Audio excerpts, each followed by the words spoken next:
আজকে আমাদের অনলাইন আলোচনা সভার যে কর্মসূচি, আহ, আপনারা সকলেই জানেন, আজ পাহাড় ছাত্র পরিষদের ৩৭তম প্রতিষ্ঠা বার্ষিকী।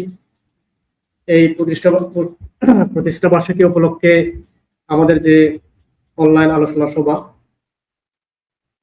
এই অনলাইন আলোচনা সভায় আজকে আমাদের সাথে যুক্ত রয়েছেন ইউনাইটেড পিপলস ডেমোক্রেটিক ফ্রন্টের মুখপাত্র এবং পাহাড়ি ছাত্র পরিষদের সাবেক সভাপতি অঙ্গ মার্মা। একই সাথে আমাদের সাথে আজকে যুক্ত রয়েছেন সংগ্রামের পরিচিত মুখ, গণতান্ত্রিক ছাত্র জোটের সমন্বয়ক এবং বিপ্লবী ছাত্র মৈত্রীর সভাপতি দিলীপ রায়। আর উপস্থিত আছেন সহযোগী সংগঠন হিউম্যান ফেডারেশনের কেন্দ্রীয় সভাপতি নীতি চাকমা। আরো যুক্ত আছেন পাহাড়ি ছাত্র পরিষদের কেন্দ্রীয় সভাপতি সমর চাকমা।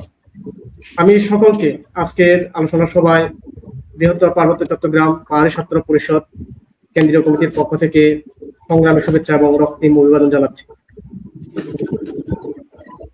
আপনারা সকলেই জানেন, আজ পাহাড়ি ছাত্র পরিষদ ৩৭তম বছর পূর্ণ করেছে। ১৯৮৯ সালে ৪ মে যখন লংগদু গণহত্যা সংঘটিত হয়, সেই গণহত্যার প্রতিবাদ করতে গিয়ে পাহাড়ি ছাত্র পরিষদ ২০ মে বাংলাদেশ প্রকৌশল ও প্রযুক্তি বিশ্ববিদ্যালয় বুয়েটের ২০০২ নম্বর কক্ষে আলাপ আলোচনার মধ্য দিয়ে প্রতিষ্ঠা লাভ করি এবং ২১ মে মৌন মিছিলের মাধ্যমে হয়ে যাবে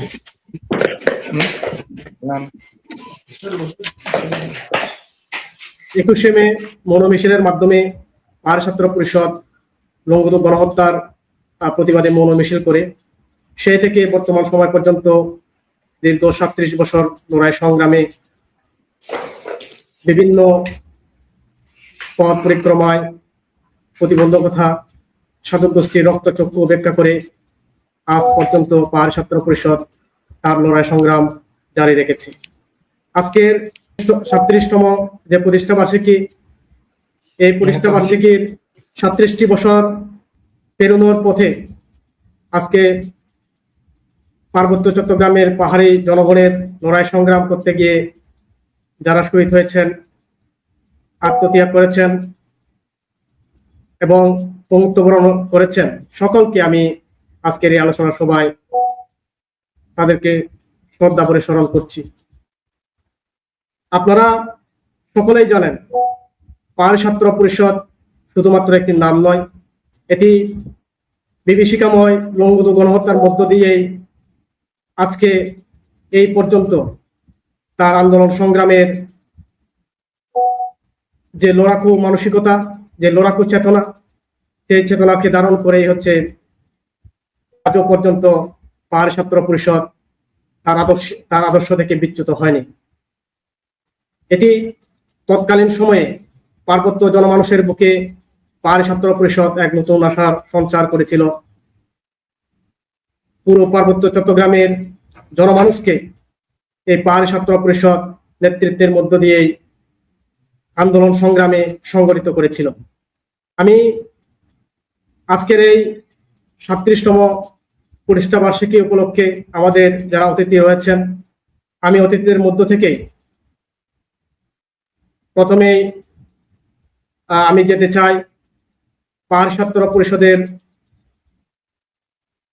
সাবেক সভাপতি এবং ইউনাইটেড পিপলস ডেমোক্রেটিক ফ্রন্টের মুখপাত্র অঙ্গ মার্মার কাছে। আমি অঙ্গদার কাছেই প্রথমে যেতে চাই। অঙ্গদার কাছে আমার প্রশ্ন থাকবে যে ৯০ দশকে পার্বত্য চট্টগ্রামে পিসিপির নেতৃত্বে উত্তাল ছাত্র গণজাগরণের সৃষ্টি হয়েছিল। এই উত্তাল ছাত্র আন্দোলন সংগঠিত হওয়ার পেছনে কি কারণ থাকতে পারে এবং বিদ্যমান রাজনৈতিক প্রেক্ষাপটে পার্বত্য চট্টগ্রামে কেন ছাত্র আন্দোলনের গণজোয়ার সৃষ্টি হচ্ছে না, কেন এবার শিক্ষার্থীরা বহু ধারায় বিভক্ত হয়ে পড়ল? পিসিপির সাবেক সভাপতি হিসেবে আপনার মূল্যায়ন কি? আমি অঙ্গদার কাছে এই বিষয়টা একটু জানতে চাই। ধন্যবাদ সহযোদ্ধা সঞ্চালক সোহেল চাকমাকে। আজকের এই 37তম প্রতিষ্ঠা বার্ষিকীর এই দিনে আমি শ্রদ্ধা ভরে স্মরণ করছি পরদাসমণি সহ সমর, কিয়জাই, অমর বিকাশ, অনিমেষ, মিঠুন চাকমা, তপন, এলটন, পলাশ সহ যারা পূর্ণ সাহিত্য শাসন আন্দোলনে আত্মহতি জীবন দিয়েছেন তাদের, এবং একই সাথে বিভিন্ন নিপীড়ন নির্যাতনের মধ্য দিয়ে জেল জুলুম সহ পঙ্গুত্ব বরণ করেছেন, তাদের আজকের এই দিনে শ্রদ্ধা ভরে স্মরণ করছি। আপনার এই প্রশ্ন থেকে 90-এর দশকের যে ছাত্র গণ আন্দোলন বা জাগরণ তৈরি হয়েছে এর পেছনে যে কারণগুলো, সেই কারণগুলো বলার আগে পার্বত্য চট্টগ্রামের বাংলাদেশের মুক্তি সংগ্রামের পর 1971 সালের যে পরিস্থিতি, এই পরিস্থিতি নিয়ে একটু আলোচনা করা দরকার। আমরা সবাই জানি 1971 সালের পর পার্বত্য চট্টগ্রামে যখন সংবিধান প্রণয়ন হয় এবং সংবিধান প্রণয়ন সময়ে পার্বত্য চট্টগ্রামের যে জনগণের অধিকারের প্রশ্ন নিয়ে যে সংবিধানে সংযোজন এবং একই সাথে তাদের জনগণের অধিকারের সাহিত্য শাসনের প্রশ্নে মানবেন্দ্র নারায়ণ নার্মা সবসময় সক্রিয় ভূমিকা রেখেছেন। এবং তৎপরবর্তী যখন সংবিধানে বাঙালি জাতীয়তাবাদ চাপিয়ে দেওয়া হয়েছিল, তিনি সংসদ ওয়াকআউটের মধ্য দিয়ে তার আন্দোলন সংগ্রামকে জারি রেখেছেন এবং জনসংহতি সমিতি এবং তৎপরবর্তীতে পার্বত্য চট্টগ্রামের যে সশস্ত্র সংগঠন গঠনের মধ্য দিয়ে তিনি তার বিকাশ করার চেষ্টা করেছিলেন দাবি আদায়ের জন্য। 1975 সালে যখন শেখ মুজিবকে হত্যা করা হয়, তার পরবর্তী পরিস্থিতিতে যখন রাজনীতি সংগঠন নিষিদ্ধ করা হয়, তৎসময়ে আমরা সবাই জানি জনসংহতি সমিতি সে সময় আন্ডারগ্রাউন্ড অথবা গুপ্ত রাজনীতির দিকে চলে যায়। আমরা সে সময় যদি যে দেখি যে জনসংহতি সমিতির ছাত্র সংগঠন হচ্ছে মূলত পাহাড়ি ছাত্র সমিতি এবং যুব সমিতি ও মহিলা সমিতি, এই সংগঠনগুলো মূলত তার ফ্রন্ট অর্গানাইজেশন হিসেবে কাজ করছিল। 75-এর পরবর্তী আমরা দেখি যে এই সংগঠনগুলোকে এবং জনসংহতি সমিতি মূলত একেবারে আন্ডারগ্রাউন্ড হওয়ার কারণে যে সশস্ত্র সংঘর্ষের দিকে, সশস্ত্র যুদ্ধের দিকে যাওয়ার পরিস্থিতির কারণে মূলত তাদের পার্বত্য চট্টগ্রামে রাজনৈতিক সংগঠনের একটা বড় ধরনের একটা শূন্যতা তৈরি হয়। এবং এই শূন্যতার কারণে আপনারা জানেন যে পার্বত্য চট্টগ্রামে আন্দোলনের পরিস্থিতি থাকলেও সেইভাবে আন্দোলন গড়ে তোলার মতো সংগঠন না থাকার কারণে আন্দোলন গড়ে ওঠেনি। যদিও পার্বত্য চট্টগ্রামে 1980-র দশকে 80 সালের যে কাউখালী কলমপতি গণহত্যা থেকে শুরু করে এবং 1986 সালে এবং 1988 সালে সর্বতলী গণহত্যা এবং 1989 সালে লংগুদু গণহত্যা, এই ডজন খানেক আরো অনেক গণহত্যা সংগঠিত হয়েছে। এই গণহত্যা বা নিপীড়ন নির্যাতন সেনা শাসন জারি থাকার পরেও পার্বত্য চট্টগ্রামে তেমন কোনো সংগঠন না থাকার কারণে আন্দোলন সংগ্রাম বিকাশ লাভ করতে পারেন। 1989 সালে 4 মে যখন লংগুদু গণহত্যা হলো, এই গণহত্যার মধ্য দিয়ে পাহাড়ি ছাত্র পরিষদ বা চট্টগ্রামে যে উপজাতীয় ছাত্র পরিষদ, ঢাকা ট্রাইবেল স্টুডেন্ট ইউনিয়ন, রাজশাহীতে রাজশাহী স্টুডেন্ট অ্যাসোসিয়েশন এবং অন্যান্য যে সংগঠনগুলো ক্রিয়াশীল ছিল তাদেরকে নিয়ে তারা একত্রিতভাবে 20 মে যে বুয়েট যে প্রকৌশল বিশ্ববিদ্যালয়, ওই প্রকৌশল বিশ্ববিদ্যালয়ে মূলত তারা একত্রিত হয়েছিলেন এবং সেখানে সিদ্ধান্ত হয় যে পাহাড়ি ছাত্র পরিষদ বা বৃহত্তর পার্বত্য চট্টগ্রাম পাহাড়ি ছাত্র পরিষদ নামে একটি সংগঠন আত্মপ্রকাশ করে। এবং এই আত্মপ্রকাশের দিনেই সেদিনেই সিদ্ধান্ত হয় যে 21 মে একটা মৌন মিছিলের মধ্য দিয়ে এই সংগঠন আত্মপ্রকাশ করবে। কিন্তু এই সংগঠন আত্মপ্রকাশ করার পরও আপনারা জানেন যে এই সংগঠন খুব নতুন ছিল সে সময়ে এবং সংগঠনের কমিটি না থাকার কারণে মূলত তখন কে মৌন মিছিলের পর যে সংবাদ সম্মেলন হওয়ার কথা, এই সংবাদ সম্মেলনে কে প্রতিনিধিত্ব করবে এটা নিয়েও তাদের ভিতরে বিভিন্ন ধরনের দুর্বলতা দেখা দিয়েছিল। সেই সময়ে প্রশান্ত তীব্র নামে, যিনি আমেরিকায় একজন ছাত্র ছিলেন, এবং সেই মূলত তাকে আহ্বায়ক করে আরো 6 জনকে নিয়ে মূলত একটা সংবাদ সম্মেলনের জন্য সেখানে একটা কমিটি ঘোষণা করা হয়েছিল। সেখানে ধীরাজ চাকমা, বাবলি, প্রসিদ্ধ বিকাশ কিসা, সুভাষিস চাকমা এবং বিধান চাকমা এরা সেই সময় সদস্য হয়েছিলেন। এবং সেই পরবর্তীতে আপনাদের একটু বলা দরকার যে আসলে এই সংগঠন গঠন করার সাথে সাথেই যে বিরাট আন্দোলন গড়ে তুলতে পেরেছে তা আমরা আমাদের চোখে পড়েনি। আপনাদেরকে বলা দরকার, বা যারা শুনছেন তাদের উদ্দেশ্যে বলবো যে এই সংগঠনের 2টা প্রতিষ্ঠা বার্ষিকী পালিত হয়নি। 1989 গঠনের পর 1990 এবং 1991 সালে, এই দুইটা সালে দেখলাম যে কোনো দুইটা যে প্রতিষ্ঠা বার্ষিকী কোনো পালিত হয়নি। তার মানে আপনারা বুঝতে পারবেন যে এই সংগঠন তখন খুবই নতুন ছিল, এবং এই সংগঠনের সেই সময়ে যে প্রতিষ্ঠার লগ্ন থেকেই মূলত সুবিধাবাদী দ্বারা এবং আপোষহীন দ্বারার সাথে প্রথম দ্বন্দ্ব শুরু হয়। সুবিধাবাদী দ্বারাটা এই সংগঠনের নাম রাখতে চেয়েছিল মূলত উপজাতি ছাত্র পরিষদ। কেন উপজাতি ছাত্র পরিষদ রাখলে শাসক গোষ্ঠীর রক্তচক্ষু মানে শুল হতে হবে না, এবং একই সাথে তাদেরকে হয়তোবা বিভিন্ন ধরনের সুযোগ সুবিধা তারা জেলা পরিষদ বা অন্যান্য যে সুবিধা আছে এগুলো থেকে সুবিধা আদায় করতে পারবে, সেই লক্ষ্যে তারা নাম রাখতে চেয়েছিল মূলত উপজাতীয় ছাত্র পরিষদ। কিন্তু সেই মিটিং এ 20 তারিখের যে মিটিং হয়েছিল, সেই মিটিং এ মূলত এই সংগঠনের যে নামের দ্রুত একটা পরিবর্তন চলে আসে, এবং সেখানে যে ধারাটা আপোষহীন যে ধারা এবং সুবিধাবাদী ধারার বিপরীতে নামকরণের ক্ষেত্রে প্রথম জয়লাভটা করেছিল। কিন্তু জয়লাভ করার পরও 2টি দিবস নিছক কোনো প্রতিষ্ঠা বার্ষিকী পালন না করে কোনো ধরনের আন্দোলন সংগ্রাম তার পরবর্তীতে আমরা আর দেখতে পাই। তার পরবর্তীতে আমরা 2টা কমিটি দেখি। একটা কমিটি হয়েছিল মূলত ধীরাজ চাকমা, বাবলি এবং 2 জনকে নিয়ে মূলত, কিন্তু সেই কমিটিও তেমন কোনো কাজ করতে পারেনি। প্রথম কমিটি 17 সদস্য বিশিষ্ট ছিল সেই সময়, এবং তার পরবর্তী আমরা দেখি যে তার পরবর্তী 8টি কমিটি হয়েছিল।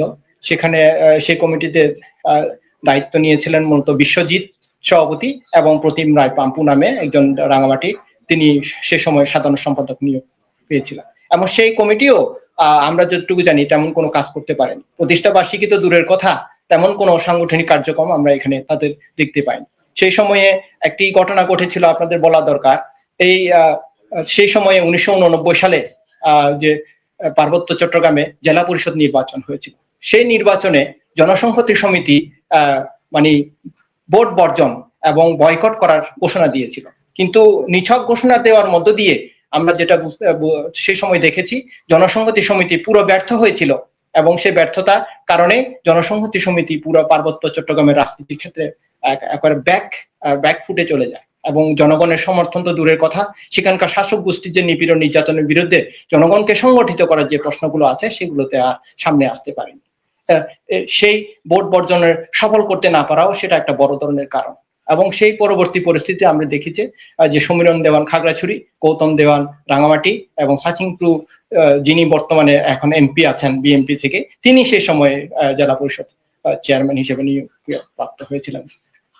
এবং সেই সময়ে প্রতিম রায় পাম্পু এবং ধীরাজ চাকমা, বাবলি তাদের এই পাহাড়ি ছাত্র পরিষদের নাম ভাঙিয়ে গৌতম দেওয়ানকে মূলত ঢাকা বিশ্ববিদ্যালয়ের ভাইস চ্যান্সেলরের সাথে একটা সাক্ষাৎ করিয়ে দিয়েছিলেন। এখান থেকে জেলা পরিষদ থেকে সুযোগ সুবিধা নেওয়ার একটা থেকে সেদিক থেকে বোঝা যায় যে 1991 সালের প্রথম পাহাড়ি ছাত্র পরিষদের একটা যুগান্তরকারী পরিবর্তন ঘটে। এই পরিবর্তনটা আসে মূলত প্রসিদ্ধ বিকাশ কিসাকে সভাপতি এবং করুণাময় চাকমাকে সম্পাদক মধ্য দিয়ে যে সম্মেলনটি আয়োজন হয়েছিল, সেই সম্মেলনের প্রথম সফলতা আসে সেখানে। এই নেতৃত্ব আসার পর থেকেই মূলত পার্বত্য চট্টগ্রামের রাজনৈতিক সংগ্রামের ক্ষেত্রে একটা বিরাট পরিবর্তন সংগঠিত হয়। এই পরিবর্তনটির আমরা বলতে পারি যে এটাকে বলা যায় তান্ত্রিক সংগ্রামের ক্ষেত্রে 2টা দিক আছে। একটা দিক হচ্ছে মূলত সাবজেক্টিভ, একটা হচ্ছে অবজেক্টিভ।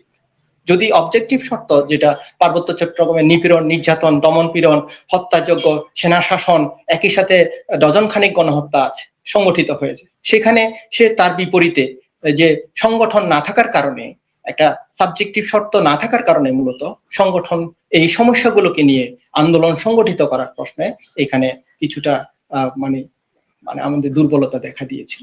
কিন্তু পাহাড়ি ছাত্র পরিষদের গঠনের 2 বছর পর যখন এই কমিটি একটা সক্রিয় বা আপোষকামী ধারার বিপরীতে আপোষহীন সংগ্রামের ধারাটি যখন জয়লাভ করে, তখনই মূলত পার্বত্য চট্টগ্রামে ছাত্র সংগঠন দ্রুত বিকাশ লাভ করে। কারণ এই সংগঠনে আমরা যখন 2টা কমিটি দেখি, ওই কমিটি মূলত তারা পার্বত্য চট্টগ্রামের অভ্যন্তরে যে ছাত্ররা আছে তাদের ভিতরে এই পাহাড়ি ছাত্র পরিষদকে বিকাশ করতে চায়। তারা মূলত চট্টগ্রাম বিশ্ববিদ্যালয়, ঢাকা বিশ্ববিদ্যালয়, ঢাকা বুয়েট এবং জাহাঙ্গীরনগর বিশ্ববিদ্যালয়, রাজশাহী বিশ্ববিদ্যালয় বা কিছু বিশ্ববিদ্যালয়ের ভিতরে সীমিত রাখতে চেয়েছিল, যেটা মূলত বোঝা যায় আপোষকামী হিসেবে তারা থাকতে চেয়েছিল তাদের এই ক্ষেত্রে। তো তার পরবর্তী পরিস্থিতিতে প্রসিদ্ধ বিকাশ কিসা এবং করুণাময় চাকমা যখন সভাপতি এবং সম্পাদক দায়িত্ব পান, সেই সময় থেকে মূলত আমরা দেখি যে 1992 সালে প্রথম 5 দফা দাবি পাহাড়ি ছাত্র পরিষদে 17 ফেব্রুয়ারি তারা স্মারকলিপি প্রদানের মধ্য দিয়ে তারা সফলভাবে সরকারের কাছে পেশ করেছিল। এবং 1992 সালে রাঙামাটিতে প্রতিষ্ঠা বার্ষিকী পালন এবং 1900 সাহিত্য শাসনের ডাক দিয়ে পার্বত্য চট্টগ্রামের সাহিত্য শাসনের প্রশ্ন নিয়ে যখন তারা ডাক দিয়েছিল, সেই সময় থেকে মূলত পার্বত্য চট্টগ্রামের রাজনৈতিক সংগ্রামের ক্ষেত্রে ছাত্রদের যে গণজোয়ারের দিকটি এখানে সামনে চলে আসে এবং তার পরবর্তীতে পরিস্থিতি এই সংগ্রামের ক্ষেত্রে বড় ধরনের একটা বিকাশ হয়েছে বলে এটা আমরা মনে করি। তো আরেকটা জিনিস এখানে বলা দরকার যে তাহলে ছাত্ররা বর্তমান সময়ে বহুধা বিভক্ত কিভাবে হয়ে গেল, এবং আজকে জানেন যে আজকে সংগ্রামের পরিস্থিতি অবজেক্টিভ শর্ত থাকার পরও কেন তাহলে সংগ্রাম করে উঠছে না, এই দিক থেকে এটা আলোচনার প্রশ্ন চলে আসে। এই দিক থেকে আমি যে কথাটি বলতে চাই এখানে আপনাদের সামনে তুলে ধরতে চাই সেটা হচ্ছে 1997 আপনারা জানেন যে পার্বত্য চট্টগ্রামে যে একটা চুক্তি হয়েছে, সেই চুক্তির আগেই মূলত পার্বত্য চট্টগ্রামে লড়াই সংগ্রামের ক্ষেত্রে জনসংহতি সমিতির সাথে পাহাড়ি ছাত্র পরিষদের আন্দোলন সংগ্রাম নিয়ে বিভিন্ন ধরনের মতবিরোধ তৈরি হয়। এই মতবিরোধের অংশের জায়গা থেকে 1995 সালে যে প্রশ্নটা চলে আসে বলতে পারি সেটা হচ্ছে, প্রথম যে গুলটি মেরে সাহিত্য শাসন কায়েম করা যায় না, জঙ্গি আন্দোলন করে সাহিত্য শাসন কায়েম করা যায় না, এই প্রশ্নগুলো সামনে চলে আসে এবং পাহাড়ি ছাত্র পরিষদের ভিতরে যে সুবিধাবাদী চক্রটি গাপটি মেরেছিল পর্যায়ক্রমে তারা আস্তে আস্তে আস্তে করে প্রকাশ পেতে শুরু করে এবং 1997 সালে যখন পাহাড়ি ছাত্র পরিষদের 8ম প্রতিষ্ঠা বার্ষিকী এবং 7ম কেন্দ্রীয় কাউন্সিল অনুষ্ঠিত হয়েছে, সেই অনুষ্ঠিত যে খাগড়াছড়িতে হয় 17 এবং 20 জুনের ভিতরে, সেই সময় মূলত একটি কমিটি গঠন হয়েছিল। সেই কমিটি থেকেই মূলত পাহাড়ি ছাত্র পরিষদের গুটি কয়েক কর্মীদেরকে সেখানে তাদের সদস্যপদ বাতিল করা হয়েছিল। ওই সদস্যপদ যে কারণে বাতিল হয়েছিল মূলত তারাই পরবর্তীতে জনসংহতি সমিতির সাথে একত্রিতভাবে তাদের লেজুর ভিত্তি দালালিপনা এবং সুবিধাবাদিতার অংশ হিসাবে তারা পরবর্তীতে পাহাড়ি ছাত্র পরিষদের ওই কেন্দ্রীয় কমিটির করে তারা আরেকটি নতুন কেন্দ্রীয় কমিটি গঠন করে, যেটা আপনারা জানেন যে সেই সময়ে 21 জুন জনকণ্ঠ পত্রিকায় তৎকালীন সেই পত্রিকায় প্রকাশিত হয়েছিল। পাহাড়ি ছাত্র পরিষদ দ্বিধা বিভক্ত হচ্ছে, 2টা অংশ ভাগ হচ্ছে, একটা হচ্ছে সরকারপন্থী যেটা জনসংহতি সমিতির সাথে যুক্ত হচ্ছে, আরেকটা সে সময় যুক্ত হয়েছিল যে আপোষহীন দ্বারা, যে দ্বারাটি পূর্ণ সাহিত্য শাসনের লড়াইয়ের জন্য সে সময়ে একটি দ্বারা, সেই দ্বারাটি 1989 পর থেকে ধারাবাহিকভাবে পার্বত্য চট্টগ্রামের ছাত্র গণজাগরণের মধ্য দিয়ে পার্বত্য চট্টগ্রামের সমস্যাগুলোকে রাজনৈতিকভাবে সমাধান করার জন্য প্রশ্নে আন্দোলন সংগ্রাম চালিয়ে যাচ্ছিল। সেই ধারাটাকে সামনে সেই ধারাটা দ্বিধা বিভক্ত হয়ে যায়। এটা জনকণ্ঠ পত্রিকায় স্পষ্টভাবে তখন বলা হয়েছিল যে একটা সরকারপন্থী যারা চুক্তি বাস্তবায়নের মধ্য দিয়ে সরকারকে সহযোগিতা করতে চাচ্ছে, আরেকটি অংশ যে লড়াই সংগ্রামের জন্য আপোষহীন দ্বারা পূর্ণ সাহিত্য শাসন না মাধ্যমে আগামী দিনে লড়াই সংগ্রামকে বেগবান করার জন্য প্রশ্ন তৈরি করছে। এই বিষয়টি মধ্য দিয়েই আজকে আপনারা জানেন যে পাহাড়ি ছাত্র পরিষদের যে আন্দোলন সংগ্রামের গৌরব যে দিক, এই দিকটিকে মূলত সেই সময়ে যে লড়াই সংগ্রামের যাতে বানচাল করে দেওয়ার জন্য সেই সময়ে শাসক গোষ্ঠী, সেনা শাসক চক্ররা সেই সময়ে লায়ন বাহিনী, মুখোশ বাহিনী, গোখরুক বাহিনী এবং বিভিন্ন বাহিনী এবং জনসংহতি সমিতির মধ্য দিয়ে পাহাড়ি ছাত্র পরিষদকে দ্বিধা বিভক্ত করে যে পার্বত্য চট্টগ্রামের ছাত্রদের যে সংগ্রাম, লড়াই পূর্ণ সাহিত্য শাসনের সংগ্রামকে কোণঠাসা করার লক্ষ্যে বা তারা এই ধরনের ষড়যন্ত্র চক্রান্ত লিপ্ত রয়েছে। এই চক্রান্তের অংশ হিসেবে বর্তমানেও আমরা দেখি যে পাহাড়ি ছাত্র পরিষদ, জনসংহতি সমিতি, পাহাড়ি ছাত্র পরিষদ, এমএন লার্মা সংস্কারপন্থীদের একটা পাহাড়ি ছাত্র পরিষদ এবং সেনা সমর্থিত নব্য মুখোশপন্থীদেরও একটি পাহাড়ি ছাত্র পরিষদ আমরা আগে দেখতে পাচ্ছি। আমি এই দিক থেকে বলবো এটা একটা ষড়যন্ত্রমূলক, যাতে ছাত্ররা আপোষকামী না হয়ে আপোষহীনভাবে লড়াই সংগ্রামের জন্য সংগঠিত হতে না পারে, সেই কারণে পাহাড়ি ছাত্র পরিষদ বিভিন্নভাবে ষড়যন্ত্রমূলক ভাবে দ্বিধা বিভক্ত করে রাখছে। এখানে আরেকটি কথা প্রাসঙ্গিক আমি বলতে চাই আমি, যে বর্তমান আপনার 24-এর কোন অভ্যুত্থানের পর যে এখানে পার্বত্য চট্টগ্রামেও ছাত্রদের একটা আন্দোলন শুরু হয়েছিল। আপনারা জানেন যে বৈষম্য বিরোধী পাহাড়ি ছাত্র এবং পরবর্তীতে আমরা যেটা দেখি যে যুগ্ম ছাত্র জনতা অভ্যুত্থান যখন শেষ হলো বা এই পরবর্তীতে পরিস্থিতিতে পার্বত্য চট্টগ্রামে ছাত্ররাও লড়াই সংগ্রামের জন্য প্রস্তুতি নিল এবং সেই লড়াই সংগ্রামের একটা অংশ হিসেবে আমরা দেখলাম যে 18ই সেপ্টেম্বর খাগড়াছড়িতে একটা মহাসমাবেশ ডাক দেওয়া হয়েছিল। সেই মহাসমাবেশে আমরা দেখলাম যে হাজার হাজার ছাত্র যুব জনতা সেখানে উপস্থিত হয়েছে এবং সেই বয়ে মূলত সেনা শাসক গোষ্ঠী এবং সন্তু লার্মা চক্র এবং অন্যান্য যারা আছে এই আন্দোলনকে দমন করার জন্য বা এই আন্দোলন যাতে ফলপ্রসূ কোনো আন্দোলনের দিকে যেতে না পারে, গণজোয়ারের দিকে যেতে না পারে, সেই জন্য তারা সেখানে মোটরসাইকেল চালককে হত্যার ঘটনাকে ভিন্ন খাতে প্ররোচিত করে সেখানে একটা সাম্প্রদায়িক দাঙ্গা তৈরি করেছিল এবং সেই সাম্প্রদায়িক দাঙ্গার পর অনেক চাকমা, খাগড়াছড়িতে রুবেল, জুনান এবং অনেকেই সেখানে 4 জনের সহযোদ্ধা সাধারণ মারা গিয়েছিলেন এবং শহীদ হয়েছিলেন। এই শহীদের ঘটনার পর আপনারা জানেন যে এই জনসংহতি সমিতি এমএন লার্মা এবং নব্য মুখোশপন্থীদেরকে ব্যবহার করে এই ছাত্রদেরকে হুমকি দমকি দিয়ে তাদের আন্দোলনকে কোণঠাসা করার চেষ্টা করা হয়েছে। তো এই হচ্ছে ছাত্র সংগঠন যে একটা বিকাশ হওয়ার সম্ভাবনা, ছাত্র আন্দোলন যে বিকাশ করার সম্ভাবনা জায়গা থেকে এখানে সম্ভাবনা থাকলেও এখানে ষড়যন্ত্রের কারণে এখানে এটা বিকাশ করা সম্ভব হচ্ছে না। বিশেষত আমি এখানে আরেকটি বিষয় বলতে চাই, তিনি জনকণ্ঠের কথা বলেছেন, সেখানে আমি আরেকটু স্পষ্ট করে দিতে চাই যে সে সময় পূর্ণ স্বায়ত্ত শাসনের যে আপোষহীন যে ধারা, সে ধারার নেতৃত্বে এসেছিলেন সঞ্জয় চাকমা এবং কেজরি চাকমা।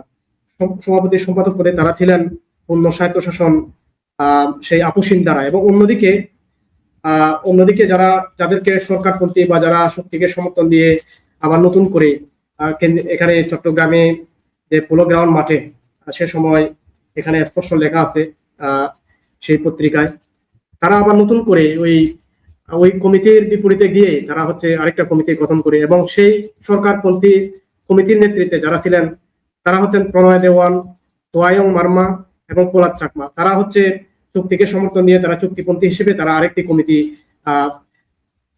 পাল্টা কমিটি তারা সে সময় দাঁড় করিয়েছিলেন। তো আজকে আমাদের যে প্রোগ্রাম 37তম প্রতিষ্ঠা বার্ষিকী, পূর্ণ স্বায়ত্তশাসন প্রতিষ্ঠার সংগ্রামে সামিল হন, সরকারপন্থীদের খপ্পর থেকে পিসিপি ঋতগৌরব পুনঃপ্রতিষ্ঠায় এক হও, এই স্লোগানেই আমরা আজকে আমাদের 37তম প্রতিষ্ঠা বার্ষিকী আমরা উদযাপন করতে যাচ্ছি। আমি এই পর্যায়ে পাহাড়ি ছাত্র পরিষদের কেন্দ্রীয় সভাপতি সমর চাকমার কাছে যেতে চাই। সমর চাকমার কাছে আমার প্রশ্ন হচ্ছে যে আপোষহীন সংগঠন হিসেবে পিসিপি আজকে 36তম প্রতিষ্ঠা বার্ষিকী পালন করছে, কিন্তু পিসিপির ব্যানারেও পার্বত্য চট্টগ্রামে আরো অনেকেই এই 37তম প্রতিষ্ঠা বার্ষিকী পালন করছে। এই বিষয়টিকে আপনি কিভাবে দেখছেন? আচ্ছা, ধন্যবাদ সোহেলকে।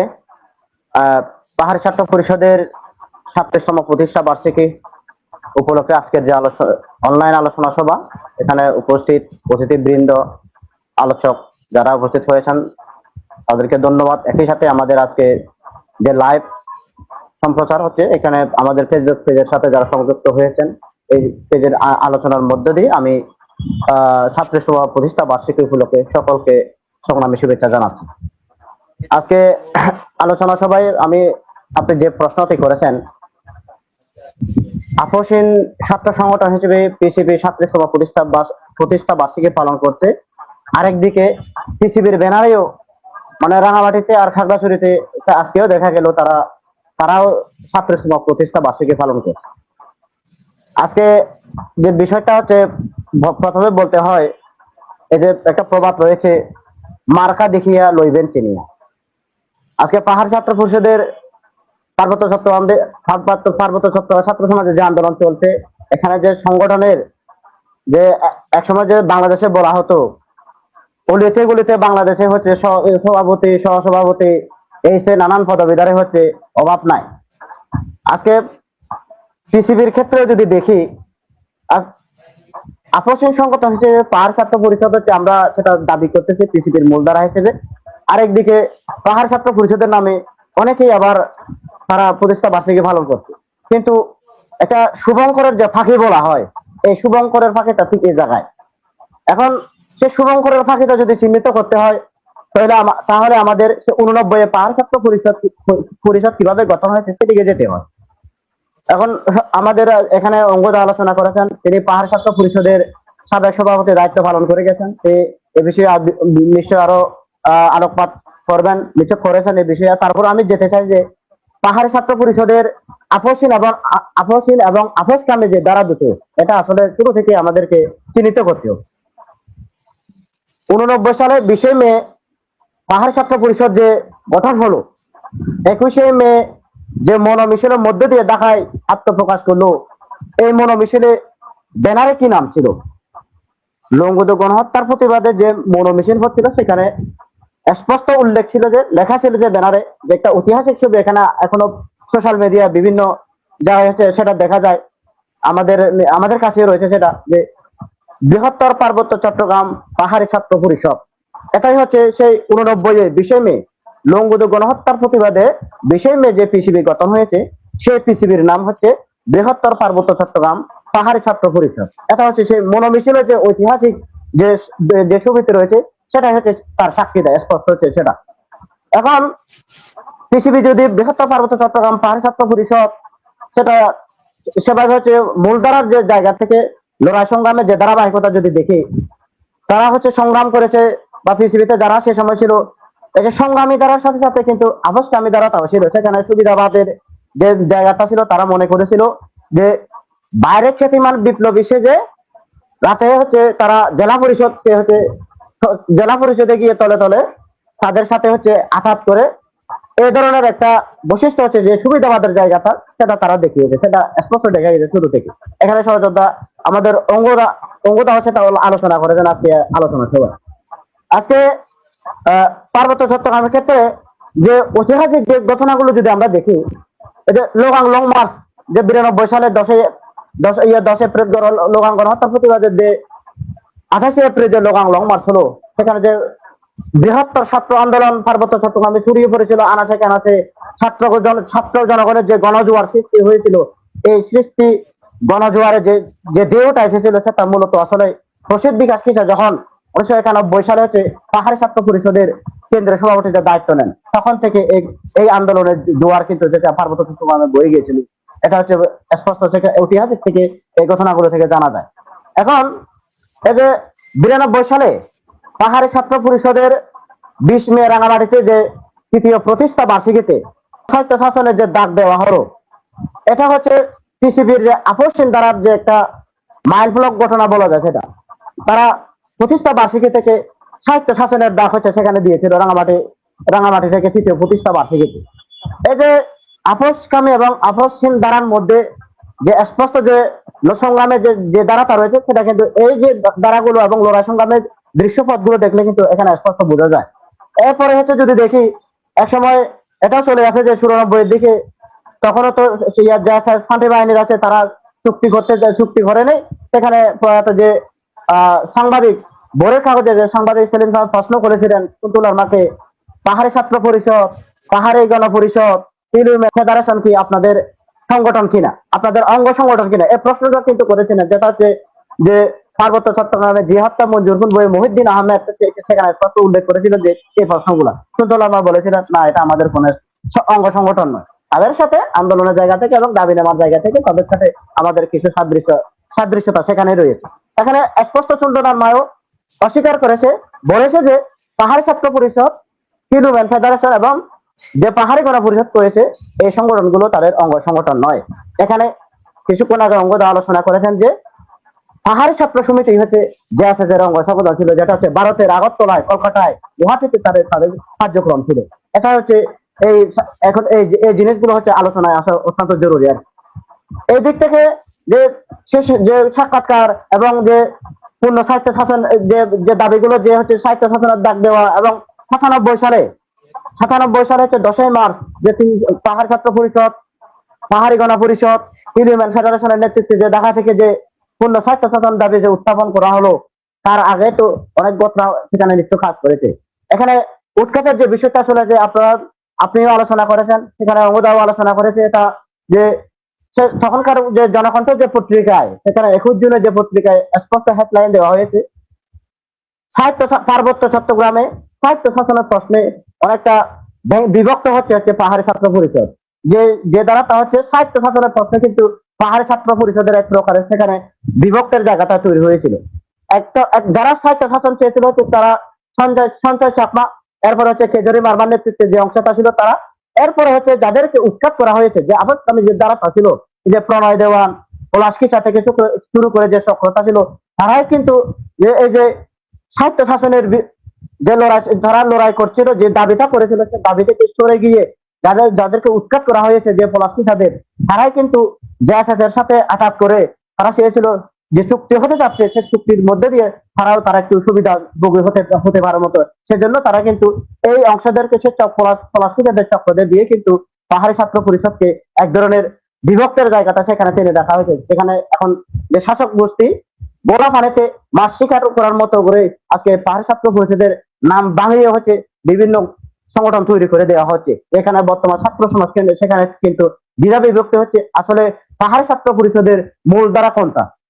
এখানে আরেকটা বিষয়, শুরুতে যে পাহাড়ি বৃহত্তর পার্বত্য চট্টগ্রাম পাহাড়ি ছাত্র পরিষদ যে পিসিবির মূল দ্বারা যে নামটা ছিল 89 যে নামটা, এরপরে যারা যে সংগঠনগুলো হচ্ছে পিসিবির নাম দিচ্ছে তারা কিন্তু ব্যবহার করতেছে পার্বত্য চট্টগ্রাম পাহাড়ি ছাত্র পরিষদ। এটা এই দুটোর মধ্যে কিন্তু ব্যস্ত হবে, একটা হচ্ছে বৃহত্তর পার্বত্য চট্টগ্রাম পাহাড়ি ছাত্র পরিষদ, আরেকটা হচ্ছে যারা আবাসকামী যে দ্বারা রয়েছে তারা ব্যবহার করতেছে পার্বত্য চট্টগ্রাম পাহাড়ি ছাত্র পরিষদ। দুটো কিন্তু ব্যস্ত আছে এখানে। যে সংগঠনটা 89 সালে যে বৃহত্তর পার্বত্য চট্টগ্রাম পাহাড়ি ছাত্র পরিষদ নামে যে সংগঠনের গঠন করা হয়েছে, সেটাই হচ্ছে পিসিবির মূল দ্বারা। আজকে পিসিবির নাম বানিয়ে এই যে পিসিবির নামে যে সংগঠন গুলো যে কাজ করতেছে, নানান ধরনের তারা বিভিন্ন প্রজেক্ট নিয়ে বিভিন্ন সুবিধাভোগীদের নিয়ে হচ্ছে সেখানে তাদের যে কার্যক্রম আমরা দেখি, সেটা যা হচ্ছে চুক্তি যাতে তারা সম্পূর্ণভাবে তারা ভালোভাবে সম্পূর্ণ করতে পারে, যাতে কোন রকম যে পাহাড়ে যে তৎকালীন শান্তি বাহিনী বাদেও বাইরে যে গণতান্ত্রিক আন্দোলনের যে চিন্তা হচ্ছে চুক্তি ছিল পাহাড়ি ছাত্র পরিষদ, পাহাড়ি গণপরিষদ, ইউনিয়ন ফেডারেশন, এরা যাতে কোনো প্রকার সেখানে দ্বিমত পোষণ করতে না পারে বা বাধা সৃষ্টি করতে না পারে, সেজন্য কিন্তু তাদেরকে সৃষ্টি করা হয়েছে। এটা কিন্তু বোঝার আছে সেখানে। সেই কারণে তারাও সরকারের সাথে যে চুক্তি হয়েছিল আওয়ামী লীগ সরকারের সাথে সেই সময়, তারা তাদের সাথে হচ্ছে সুলতান মাদের সাথে জেএসএস এর সাথে তারা সুবিধাভোগের স্থানে চলে যায়। এরপরে দেখা গেল জেএসএস তো সেটা করতেছে, এরপরে দেখা গেল জরুরি পরিস্থিতির সময় সংস্কার নাম দিয়ে যারা হচ্ছে বর্তমানে জনসংহতি সমিতি এমএল নামে পরিচয় দেয়, সে সময় হচ্ছে তারা সংস্কারের নামে তারা পরিচয় দিল পার্বত্য চট্টগ্রাম মানুষজন কিন্তু জনগণ কিন্তু তাদেরকে সংস্কার নামে চিনি। এখন তারাও সেখানে হচ্ছে পার্বত্য চট্টগ্রাম পাহাড়ি ছাত্র পরিষদ তারা এই নামটা ব্যবহার করতেছে। এরপরে দেখা গেল 2018 সালে যখন হচ্ছে এই যে খাগড়াছড়ি ব্রিগেড কমান্ডার যে মোটালেব, যাকে বলা যার নাম যিনি দায়িত্ব ছিল তৎকালীন খাগড়াছড়িতে, সে একটি সেনারা বাহিনী গঠন করে দিয়ে তাদেরকেও একটি এই যে বৃহত্তর পার্বত্য চট্টগ্রাম পাহাড়ি ছাত্র পরিষদের নাম দিয়ে একটি সংগঠন দাঁড় করে দেবেন। এই যে পাহাড়ি ছাত্র পরিষদের মূল ধারার সাথে যে নামটা রয়েছে সে নাম বানিয়ে যারা হচ্ছে যে এখন পর্যন্ত যে কার্যক্রমগুলো চালিয়ে যাচ্ছে ছাত্র সমাজ, তাদেরকে হচ্ছে চিহ্নিত করতে হবে যে পৃথিবীর যে মূল ধারা রয়েছে যে সংগঠনটি রয়েছে সেটাই হচ্ছে ধরে এখনো পর্যন্ত যে সংগ্রামগুলো চলছে, সে সংগ্রামে হচ্ছে ছাত্র সমাজকে সেখানে সংযুক্ত হতে হবে। যারা যে পৃথিবীর নাম তারা ব্যবহার করলেও তারা কিন্তু প্রকৃতপক্ষে পার্বত্য চট্টগ্রামে যে সেনা শাসন চলছে, যে সেখানে ভয়াবহ যে নির্যাতনের যে মাত্রাগুলো চলছে, তারা কিন্তু সেভাবে হচ্ছে সাহস করে না তাই সে বিষয়ে কথা বলার জন্য, তারা অন্যভাবে সেগুলো হচ্ছে কথা বলে থাকে। সুতরাং এই যে পৃথিবীর যে মূলধারার যে আন্দোলনটা রয়েছে যে সংগঠনটা রয়েছে, এই সংগঠনটি সম্পর্কে ঐতিহাসিকভাবে একটু জেনে নিয়ে নিশ্চয়ই এই যে তারা সুবিধাবাদী যে সংগঠনগুলো তৈরি করেছে পিসিবির নাম বানিয়ে যারা আজকে মাঠে ঘাটে রাজনৈতিক বাজারে যেভাবে হচ্ছে প্রচার প্রচারণা চালাচ্ছে, তাদেরকে হচ্ছে এক সাইডে রেখে হচ্ছে পৃথিবীর মূল ধারা যে সংগঠন রয়েছে সেখানে হচ্ছে কাজ করতে হবে, সেভাবে সেই সংগঠনের ব্যানারে হচ্ছে সেই পতাকার তলে হচ্ছে ছাত্র সমাজে সংগঠিত হতে হবে, সামিল হতে হবে বলে আমি মনে করি আর কি। ধন্যবাদ জানাচ্ছি পাহাড়ি ছাত্র পরিষদের সভাপতি সহযোদ্ধা সমর চাকমাকে। তিনি বর্তমান সময়ে বৃহত্তর পার্বত্য চট্টগ্রাম পাহাড়ি ছাত্র পরিষদের যে 37তম প্রতিষ্ঠা বার্ষিকী আজকে প্রতিপালিত হচ্ছে, সেই বিষয়ে তিনি অন্যান্য যারা পার্বত্য চট্টগ্রামে পাহাড়ি ছাত্র পরিষদের নাম ভাঙিয়ে আজকে 35তম প্রতিষ্ঠা বার্ষিকী উদযাপন করছে, সে বিষয়ে তিনি স্পষ্টভাবে আমাদের আজকের অনলাইন আলোচনায় তুলে ধরেছেন। আমি আরেকটি বিষয় এখানে যোগ করতে চাই যে এখানে স্পষ্টভাবে আমরা দেখতে পেলাম যে পার্বত্য চট্টগ্রামে যে পাহাড়ি ছাত্র পরিষদ, এই পাহাড়ি ছাত্র পরিষদকে বিভিন্নভাবে বিভক্ত করার জন্য বা হচ্ছে আন্দোলন দমন পীড়ন করার জন্য সাধু গোষ্ঠী বা যেভাবে সরকারপন্থী এখানে সরকারপন্থী পিসিপি যারা যেভাবে সৃষ্টি হয়েছে এবং আজকে তারা যেভাবে ছাত্র সমাজকে একটা বিভ্রান্তির মধ্য দিয়ে পাহাড়ি ছাত্র পরিষদকে প্রশ্নবিদ্ধ করছে তাদের কার্যক্রমের মাধ্যমে, আজকে আমরা দেখেছি তারা আপোষকামী দ্বারা বলে আমরা তাদেরকে চিহ্নিত করি, সরকারপন্থী হিসেবে আমরা তাদেরকে চিহ্নিত করি। এবং দেখা যাচ্ছে পার্বত্য চট্টগ্রামে যে রাজনৈতিক পরিস্থিতি, এই রাজনৈতিক পরিস্থিতির আলোকে যেভাবে সাধু গোষ্ঠীর দমন পীড়ন নিপীড়ন নির্যাতন পাহাড়িদের উপরে চলছে এবং একই সাথে পার্বত্য চট্টগ্রামে যারাই এই নিপীড়িত পাহাড়ি জনগণের পক্ষ হয়ে কথা বলছে, যারা হচ্ছে দমন পীড়নের বিরুদ্ধে কথা বলছে, সেটা সাধারণ মানুষ, সাধারণ শিক্ষার্থী ও সাধারণ কোনো জনগণ হলেও যারা রাজনীতির সাথে সম্পৃক্ত না, তারাও যদি এই প্রতিবাদটা জানায়, সাধু গোষ্ঠীর বিরুদ্ধে যদি জানায় এবং সেটা শিক্ষা ব্যবস্থার বিরুদ্ধে যদি সে আওয়াজ তোলে, তাহলে দেখা যায় এই যে সরকারপন্থী যাদেরকে হচ্ছে সাধু গোষ্ঠী মদত দিয়ে বর্তমান সময়ে পার্বত্য চট্টগ্রামে একটা অস্থিতিশীল রাজনৈতিক পরিস্থিতি জিয়ে রাখার চেষ্টা করছে, তাদেরকে দিয়ে হচ্ছে তারাই হচ্ছে সেই প্রতিবাদী কণ্ঠকে রুদ্ধ করার চেষ্টা করে। আমরা গতকালকেও দেখলাম যে সাদেকের একটা সরকারি প্রাথমিক বিদ্যালয়ে, সেটা সরকারি প্রাথমিক বিদ্যালয়ের নাম হচ্ছে সয়নাল সোরা সরকারি প্রাথমিক বিদ্যালয়, সেখানে রিজাংশি নামের একটা মেয়ে, তিনি সেই স্কুলে গিয়ে স্কুলের অবকাঠামো সম্পর্কে এবং স্কুলে যে সঠিকভাবে পাঠদান করা হয় না সেই বিষয়গুলো তিনি সোশ্যাল মিডিয়ায় উপস্থাপন করেছিলেন।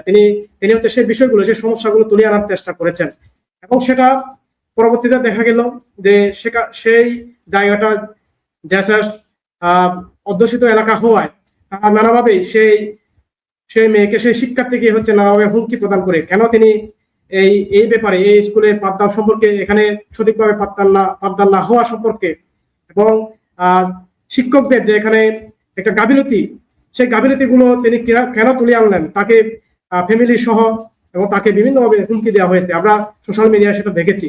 এবং এই যে একটা পরিস্থিতি বিরাজ করছে পার্বত্য চট্টগ্রামে, তাহলে এটা স্পষ্টভাবে এটা আমাদের পাহাড়ি ছাত্র সমাজকে এবং পাহাড়ি জনগণকে এটা বুঝতে হবে যে সঠিকভাবে আসলে পাহাড়ের জনমানুষের যে অধিকার, সেই অধিকার প্রতিষ্ঠার সংগ্রামে কারা আসলে আজকে রাজপথে রয়েছে, কারা আসলে গণতান্ত্রিক সংগ্রামে লড়াই সংগ্রাম করছে।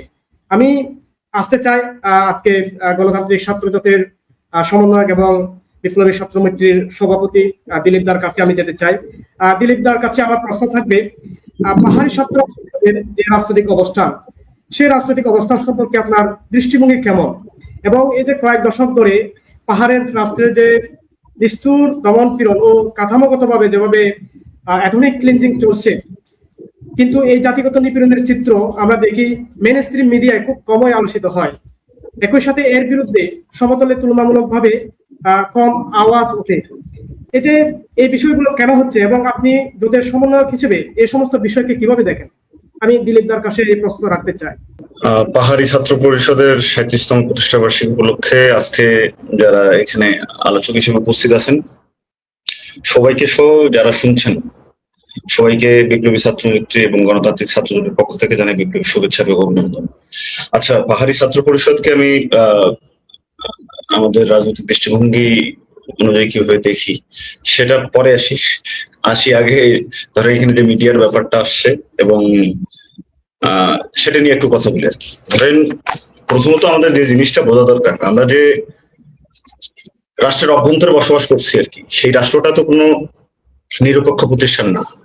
রাষ্ট্র যদি আমরা কমিউনিস্ট দৃষ্টিভঙ্গির জায়গা থেকে কথা বলি, তাহলে রাষ্ট্রটা এটা হচ্ছে ব্যাপক শ্রেণী নিবিড় একটা বিষয়। অর্থাৎ এই রাষ্ট্র ক্ষমতায় যারা আছে, যে শাসক গোষ্ঠী যে শ্রেণীটা আছে, এই রাষ্ট্র তার পারপাস সার্ভ করে। এই যে মিডিয়া, সেই মিডিয়ারও তো একটা শ্রেণী চরিত্র আছে। যদি আমরা বলি যে এই মিডিয়ার আসলে মালিক কারা, আমরা বাংলাদেশে যে মেইন স্ট্রিম মিডিয়ার কথা বলছি, মেইন স্ট্রিম মিডিয়া বলতে আমরা যারা বলি, যে জিনিসটা বলি, সেগুলো সমস্ত কিছুর মালিক কিন্তু আপনার এখানে বাঙালিরা। আরো পরিষ্কার ভাবে যদি বলি তাহলে বাঙালি ব্যবসায়ীরা, অর্থাৎ ব্যবসায়ী একটা শ্রেণী। এবং এই যে রাষ্ট্রটা এখানে আছে, সেই রাষ্ট্রটাও দাঁড়িয়ে আছে একটা উগ্র জাতিবাদের উপর, বাঙালি সংখ্যাগরিষ্ঠ জাতিবাদ এবং তার যে সংস্কৃতি সেটার উপর।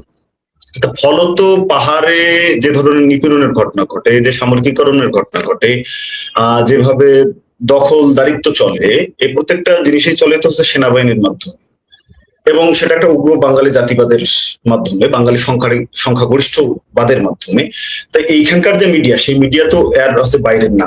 এই যে রাষ্ট্রীয় ভাবাদর্শ এবং মিডিয়ার ভাবাদর্শ দুটো মিলিত এক। ফলত সে কারণেই মেইন স্ট্রিম মিডিয়া পাহাড়ে যে ধরনের ঘটনাগুলো ঘটে, এই ঘটনাগুলোকে প্রচার করবে না, করা তার কাজও না। কারণ সে রাষ্ট্রের একটা ভাবাদর্শগত বা আদর্শগত হাতিয়ার হিসেবে এখানে ব্যবহৃত হয়। বরঞ্চ সে এই কাজটা করতে পারে, রাষ্ট্র যে ধরনের নিপীড়নের ঘটনাগুলো ঘটায়, এখানে আমরা আলোচনায় শুনলাম আলোচকরা ডজন খানেক গণহত্যার ঘটনা কথা উল্লেখ করেছেন। বরঞ্চ এই জিনিসগুলোকে আরো লেজিটিমেট করা, পাহাড়ে ঘটে যাওয়া সমস্ত অন্যায় কেন বৈধ সেটার পক্ষে যুক্তি হাজির করা এখানকার মেইন স্ট্রিম মিডিয়ার কাজ। আচ্ছা, এরপর চলে আসি আসলে সমতলে এই যে জিনিসগুলো প্রচারিত হয় না, প্রচারিত না বা প্রতিক্রিয়া হয় না, প্রতিক্রিয়া না হওয়ার আসলে কারণটা কি? এইটা একটা বড় বিষয়। দেখেন, সমতলে যারা বসবাস করে একটা বড় অংশের মানুষই তো বাঙালিরা, এবং এই দেশে বাঙালিরা সংখ্যাগরিষ্ঠ। আমি এখানে বললাম যে এই রাষ্ট্রের ভাবাদর্শগত তার ভিত্তিটা কি, সেই ভাবাদর্শগত যে ভিত্তি, সংস্কৃতিগত জায়গা থেকে বাঙালি সংস্কৃতি, জাতিগত জায়গা থেকে বাঙালি সুপ্রিমেসি, সেটা তো এখানকার সমতলের মানুষও সেটার সাথে যুক্ত। এবং দীর্ঘদিন ধরে এই যে রাষ্ট্র, এই জিনিসটা বাঙালি মানুষের উপর ইনজেক্ট করছে। রাষ্ট্রের অন্তর্গত যেসব প্রতিষ্ঠান মানে মিডিয়া যারা আছে, আদর্শগত হাতিয়ার হিসেবে যারা কাজ করে, তারাও কিন্তু এই মানুষগুলোর উপরেই সেই জিনিসগুলোকে ইনজেক্ট করছে, এবং এই মানুষগুলো এর বাইরে কিন্তু না। ফলত পাহাড়ের কোন ধরনের ঘটনা যখন পাহাড়ি জনজাতির উপর নিপীড়ন বা নির্যাতনের ঘটনা ঘটে, সেই জিনিসটা এখানে খুব সিম্পলি বাঙালি এবং পাহাড়ির দ্বন্দ্ব হিসেবে আসে। এবং সেই ক্ষেত্রে একটা ব্যাপক ধরনের জাতীয় ঐক্যের ঘটনা সংঘটিত হইতে পারে, সেটা সার্বভৌমত্বকে কেন্দ্র করে। অর্থাৎ ওইখানে পাহাড়ি জনজাতির মানুষ যে কথাই বলুক না কেন, তাদের ভাষার কথা, তাদের সংস্কৃতির কথা, কিংবা তাদের আত্মনিয়ন্ত্রণের প্রশ্ন, স্বায়ত্তশাসনের প্রশ্ন, সমস্ত কিছুকেই এইখানে ট্রান্সলেট করা হবে যে তারা বিচ্ছিন্ন হইতে চায়, বিচ্ছিন্ন মানে হইতে চাওয়ার জায়গা থেকে। এই বোর্ডটা এখানে জাতীয় ঐক্যের মতো করে তৈরি করা হয়। মজাটা ধরেন, এই ধরনের জাতীয় ঐক্য কিন্তু বাঙালিদের ক্ষেত্রে ফলস ঐক্য আর কি। ধরেন পাহাড়ে যে ধরনের নিপীড়নের ঘটনাগুলো ঘটে, ভূমির উচ্ছেদ থেকে শুরু করে পর্যটনকে কেন্দ্র করে, পুঁজির নিয়ন্ত্রণকে কেন্দ্র করে, সেখানকার ভূমির নিয়ন্ত্রণকে কেন্দ্র করে, এই প্রত্যেকটা স্বার্থ কিন্তু থাকে বাঙালি ব্যবসায়ীদের। এর সাথে কিন্তু পুরো বাঙালি জাতিগোষ্ঠীর ব্যাপার না, কারণ বাঙালি জাতির মধ্যেও তো নিপীড়িত শ্রেণীর মানুষ আছে। এখানে সংখ্যাবহুল বড় একটা বাঙালির অংশই তো শ্রমিক, কৃষক এবং মেহনতি মানুষ। সে তার জাতির বুর্জুয়া বা ব্যবসায়ীদের কর্তৃকই তো এখানে নিপীড়িত হয়। 54 বছর ধরে যারা বাঙালিদের শাসক হিসেবে এখানে আবির্ভূত হয়েছে, সেটা শুধুমাত্র পাহাড়ের জাতিগতভাবে নিপীড়ন করছে তা তো না, শ্রেণীগত ভাবেও সমতলের মানুষকে তো নিপীড়িত করে। কিন্তু তারপরে এখানে বারবার একটা ফলস ঐক্য জায়গা তৈরি করতে পারে তারা, পারে আপনার মিডিয়ার কারণে, পারে রাষ্ট্রের ভাবাদর্শ কত হাতিয়ার যে পরিমাণ শক্তিশালী আর কি, তার বিরুদ্ধে যে ন্যারেটিভ গুলো, সেই ন্যারেটিভ গুলো হাজির না থাকার কারণে। এই জিনিসটা আপনি সহজে বুঝতে পারবেন। ধরেন 5ই আগস্টের পর ঘটনা যদি বলি, মানে এটা খুব রিসেন্ট সময়, যেহেতু আমাদের হয়তো রিলেট করতে সুবিধা হবে। সেই সময় কিন্তু বারবার একটা বিষয় হচ্ছে আপনার আলোচনায় আসতো, সেটা হচ্ছে জাতীয় ঐক্য, জাতীয় ঐক্যের কথা আর কি। সেই জাতীয় ঐক্যের মধ্যে কিন্তু কখনো আপনি দেখবেন না যে পাহাড়িরা ছিল আর কি, মানে পাহাড়ি জনজাতির মানুষ কিংবা সমতলে বসবাসকারী অন্যান্য জনজাতির মানুষ, তাদের কথা কিন্তু ছিল না। সেই জাতীয় ঐক্যের মধ্যে কিন্তু ছিল না হচ্ছে শ্রমিকের প্রশ্ন। শ্রমিক যখন রাস্তায় নামতো তখন বলা হতো যে ক্ষুতি বিপ্লবের ঘটনা ঘটতেছে। সেই জাতীয় ঐক্যের ক্ষেত্রে কিন্তু হচ্ছে কোনোদিন কৃষকের স্বার্থ ছিল না, সেই জাতীয় ঐক্যের ক্ষেত্রে কিন্তু কখনো হকারের স্বার্থ ছিল না। সেই জাতীয় ঐক্যের ক্ষেত্রে কিন্তু আপনার নারীর প্রশ্নটা তো ছিলই না, নারীরা আমরা দেখছি যে কিভাবে সে হচ্ছে আক্রান্ত হয়েছে। শুধুমাত্র সেটাই না, যে মনে করেন এখানে যে মুসলমান সংখ্যাগরিষ্ঠবাদেরও একটা চর্চা চলে, তারই একটা যারা হচ্ছে মাজারপন্থী মানুষ আর কি, সেই মানুষও কিন্তু ছিল না, ফলে তাকে আমরা আক্রান্ত হইতে দেখছি। কিন্তু তারপরও তো মানুষ হচ্ছে বিশ্বাস করতে চাইছিল যে এখানে একটা জাতীয় ঐক্যের ঘটনা আছে। তো এই ধরনের ফল জাতীয় ঐক্যের ঘটনা তো, বা এই ধরনের আপনার টান বা এর প্রতি এক ধরনের আকৃষ্ট হওয়া, এটা প্রথম না। কিন্তু আমি যদি বলি ধরেন বুর্জোয়া শাসক গোষ্ঠীটা বারবারই হচ্ছে তার জাতির অভ্যন্তরের মানুষকেও হচ্ছে শ্রেণীগতভাবে নিপীড়ন করার জন্য এই ধরনের জাতীয় ঐক্যের বিষয়গুলোকে তৈরি করে। যেমন আপনি যদি হচ্ছে আমাদের স্বাধীনতা সংগ্রামের কথা বলেন, সেখানে তো একটা জাতীয় ঐক্যের বিষয় ছিল আর কি। ধরেন পাকিস্তানের বিরুদ্ধে যখন আমরা লড়াই করছি, সেখানে বাঙালি জাতিবাদের যে বিকশিত রূপ হিসেবে আমরা দেখতেছি। কিন্তু যখন বাংলাদেশ স্বাধীন হওয়ার পর যদি আমরা বলি, সেখানে একজন শ্রমিক যে কারণে অংশগ্রহণ করছে, একজন কৃষক যে কারণে অংশগ্রহণ করছে, একজন নারী যে কারণে অংশগ্রহণ করছে, সেই বিষয়গুলো কি বাঙালি জাতির অভ্যন্তরের মানুষ কি সেটা পাইছে? পায় নাই কিন্তু। তো ফলত এই বিভ্রান্তিতে একটা বড় একটা জায়গা জুড়ে বাঙালিদের মধ্যে থাকে। এই কারণেই সে শুধুমাত্র জাতিগতভাবে ভিন্ন হওয়ার কারণে পাহাড়ের মানুষজন ঠিক একই ধরনের নিপীড়নটা যখন পাহাড়ের হয়, সে মনে করে যে সেইখানে সেনাবাহিনীটা কাজ করতেছে তার দেশের হচ্ছে অখণ্ডতার কারণে, কিন্তু মোটেও কিন্তু সেটা না। সেখানকার সেনাবাহিনী কাজ করছে একটা কর্পোরেট স্বার্থের কারণে। তার হচ্ছে কর্পোরেট যে পুঁজি, সেই পুঁজির হচ্ছে সঞ্চালন করার জন্য, সেই পুঁজির নিরাপত্তার কারণে সেখানে পাহাড়িদেরকে সেইয়া করছে। এই জিনিসটা তার ভিতর থাকে। এখন সর্বশেষ যে প্রশ্নটা আসে, আমি যেটা প্রথমে আমাকে করা হচ্ছে, পাহাড়ি ছাত্র পরিষদের রাজনীতি কে আমি কিভাবে দেখি। পাহাড়ি ছাত্র পরিষদ নিঃসন্দেহে হচ্ছে বিপ্লবী ছাত্রপন্থী, আমরা একটা কমিউনিস্টপন্থী সংগঠন। আমরা সবসময় জাতি মুক্তির প্রশ্নে আমরা সবসময় ঐক্যমত্য পোষণ করি। এখানে যে নিপীড়িত জনজাতির মানুষ, আমরা এজ এ কমিউনিস্ট হিসেবে আমরা মনেই করি যে নিপীড়িত জনজাতির মানুষ হচ্ছে আমাদের নীতিগতভাবে মিত্র। ফলত তাদের উপর যে ধরনের নিপীড়নের ঘটনা সংঘটিত হয়, সেই নিপীড়নের বিরোধিতা করা এবং জাতি মুক্তির প্রশ্নে সংগ্রাম করা হচ্ছে কমিউনিস্ট হিসেবে আমাদের হচ্ছে দায়িত্ব। সেই জায়গা থেকে আমরা সবসময় তাদের কর্মকাণ্ডকে সমর্থন করি। এই সমর্থনের ক্ষেত্রেও বন্ধুপ্রতিম সংগঠন হিসেবে ইতিবাচক কিছু হচ্ছে আপনার বৈপরীত্য থাকে। মানে ধরেন সমালোচনারও কিন্তু কিছু হচ্ছে রূপ বা রকম থাকে। যেমন হচ্ছে ইতিবাচক সমালোচনা হয়, আরেকটা হচ্ছে আপনার বিচ্ছেদীয় সমালোচনা হইতে পারে। আমরা মনে করি যে পাহাড়ি ছাত্র পরিষদ এখন পর্যন্ত যে সংগ্রামটা করছে, এই সংগ্রামের ক্ষেত্রে কয়েকটা জিনিস বা দৃষ্টিভঙ্গি এখন আরো সংযোজন করা দরকার। কারণ এই যে পাহাড়ের সংগ্রাম, জাতি মুক্তির যে সংগ্রাম তারা সংগঠিত করতে চান, এটার সাথে সমতলের যে নিপীড়িত শ্রেণীর মানুষ আছে, সেই শ্রেণীর মানুষের সাথে সেই লড়াইটাকে এক করে দেখার বিষয় থাকতে হবে। এটা শুধুমাত্র কোনোভাবে এটা জাতীয়তাবাদী সংগ্রাম হিসেবে দেখা যাবে না। ঠিক একই রকম ভাবে পাহাড়ে এখন আমরা যদি দেখি, পাহাড়েও কিন্তু একটা বুর্জুয়া শ্রেণী বা লুটেরা বুর্জুয়া শ্রেণী বা হচ্ছে এখানে বাঙালিদের দালালি করার মতো একটা শ্রেণী, সেটা কিন্তু ওই জনজাতির মানুষের ভিতরে তৈরি হচ্ছে। সেই ক্ষেত্র থেকে সেখানে কিন্তু শ্রেণীর প্রশ্নটাকে হাতে সামনে নিয়ে আসতে হবে। এই সমস্ত কিছু মিলেই হচ্ছে আমরা পাহাড়ি ছাত্র পরিষদের সাথে একটা অবৈরী দ্বন্দ্বের মাধ্যমে আমরা তাদের সাথে সংগ্রাম পরিচালনা করি। মানে সংগ্রাম এবং ঐক্য এবং সংগ্রামের মধ্য দিয়ে আমাদের চলে। এইটাই হচ্ছে আমাদের পাহাড়ি ছাত্র পরিষদ বাবদ আমার হচ্ছে রাজনৈতিক দৃষ্টিভঙ্গি। ধন্যবাদ। ধন্যবাদ জানাচ্ছি গণতান্ত্রিক ছাত্র জোটের সমন্বয়ক এবং বিপ্লবী ছাত্র মৈত্রীর সভাপতি দিলীপ দাকে। এখানে একটি বিষয় আমি আরেকটু যোগ করতে চাই, সেটা হচ্ছে যে পাহাড়ি ছাত্র পরিষদ যেভাবে আজকে সমতল কিংবা পাহাড়ে যেভাবে যে নিপীড়িত জাতির সংগ্রামে যেভাবে সমর্থন জুগিয়ে যাচ্ছে বা যেভাবে তার সংগ্রাম জারি রেখেছে, সে জায়গায় আরেকটি বিষয় এখানে উপস্থাপন করা প্রয়োজন বলে আমি মনে করি। সেটা হচ্ছে এই যে গণ অভ্যুত্থানে আমরা দেখেছি, গণ অভ্যুত্থানে পার্বত্য চট্টগ্রামের একমাত্র রাষ্ট্রীয় ছাত্র সংগঠন হিসেবে এই পাহাড়ি ছাত্র পরিষদই স্বতঃস্ফূর্তভাবে পরবর্তীতে অংশগ্রহণ করেছে। এবং দেখা যায় অন্যান্য যে সংগঠনগুলো অর্থাৎ পাহাড় ছাত্র পরিষদের নামে অন্যান্য যে রাজনৈতিক সংগঠনগুলো রয়েছে বা হচ্ছে এখানে তারা হচ্ছে এই গণ অভ্যুত্থানকে আমরা দেখেছি যে এখানে হিন্দু বৌদ্ধ ঐক্য পরিষদের যে সহসভাপতি বর্তমান জাতীয় সহসভাপতি এখন এই গণ অভ্যুত্থানের সময় তিনি এখনো পর্যন্ত হয়তো সভাপতি পদেই আছেন প্রশাসন তালুকদার। তিনি আবার সাবেক সাংসদ তিনি বলেছিলেন যে সেই একটা বিবৃতির মাধ্যমে তারা বলেছিলেন যে গণ অভ্যুত্থানে ছাত্ররা যারা হচ্ছে আন্দোলন করেছিল তারা হচ্ছে সকলেই রাজাকার বলে কিন্তু তারা আখ্যায়িত করেছিলেন। এবং এই তারা তৎকালীন সময়ে ফ্যাসিস্ট আওয়ামী লীগ সরকারের পক্ষ নিয়ে হচ্ছে তারা শাসন ক্ষমতায় ছিলেন। বর্তমান সময়ে এসে দেখি এখানে অন্তর্বর্তীকালীন সরকার গঠন হয়ে গেছে।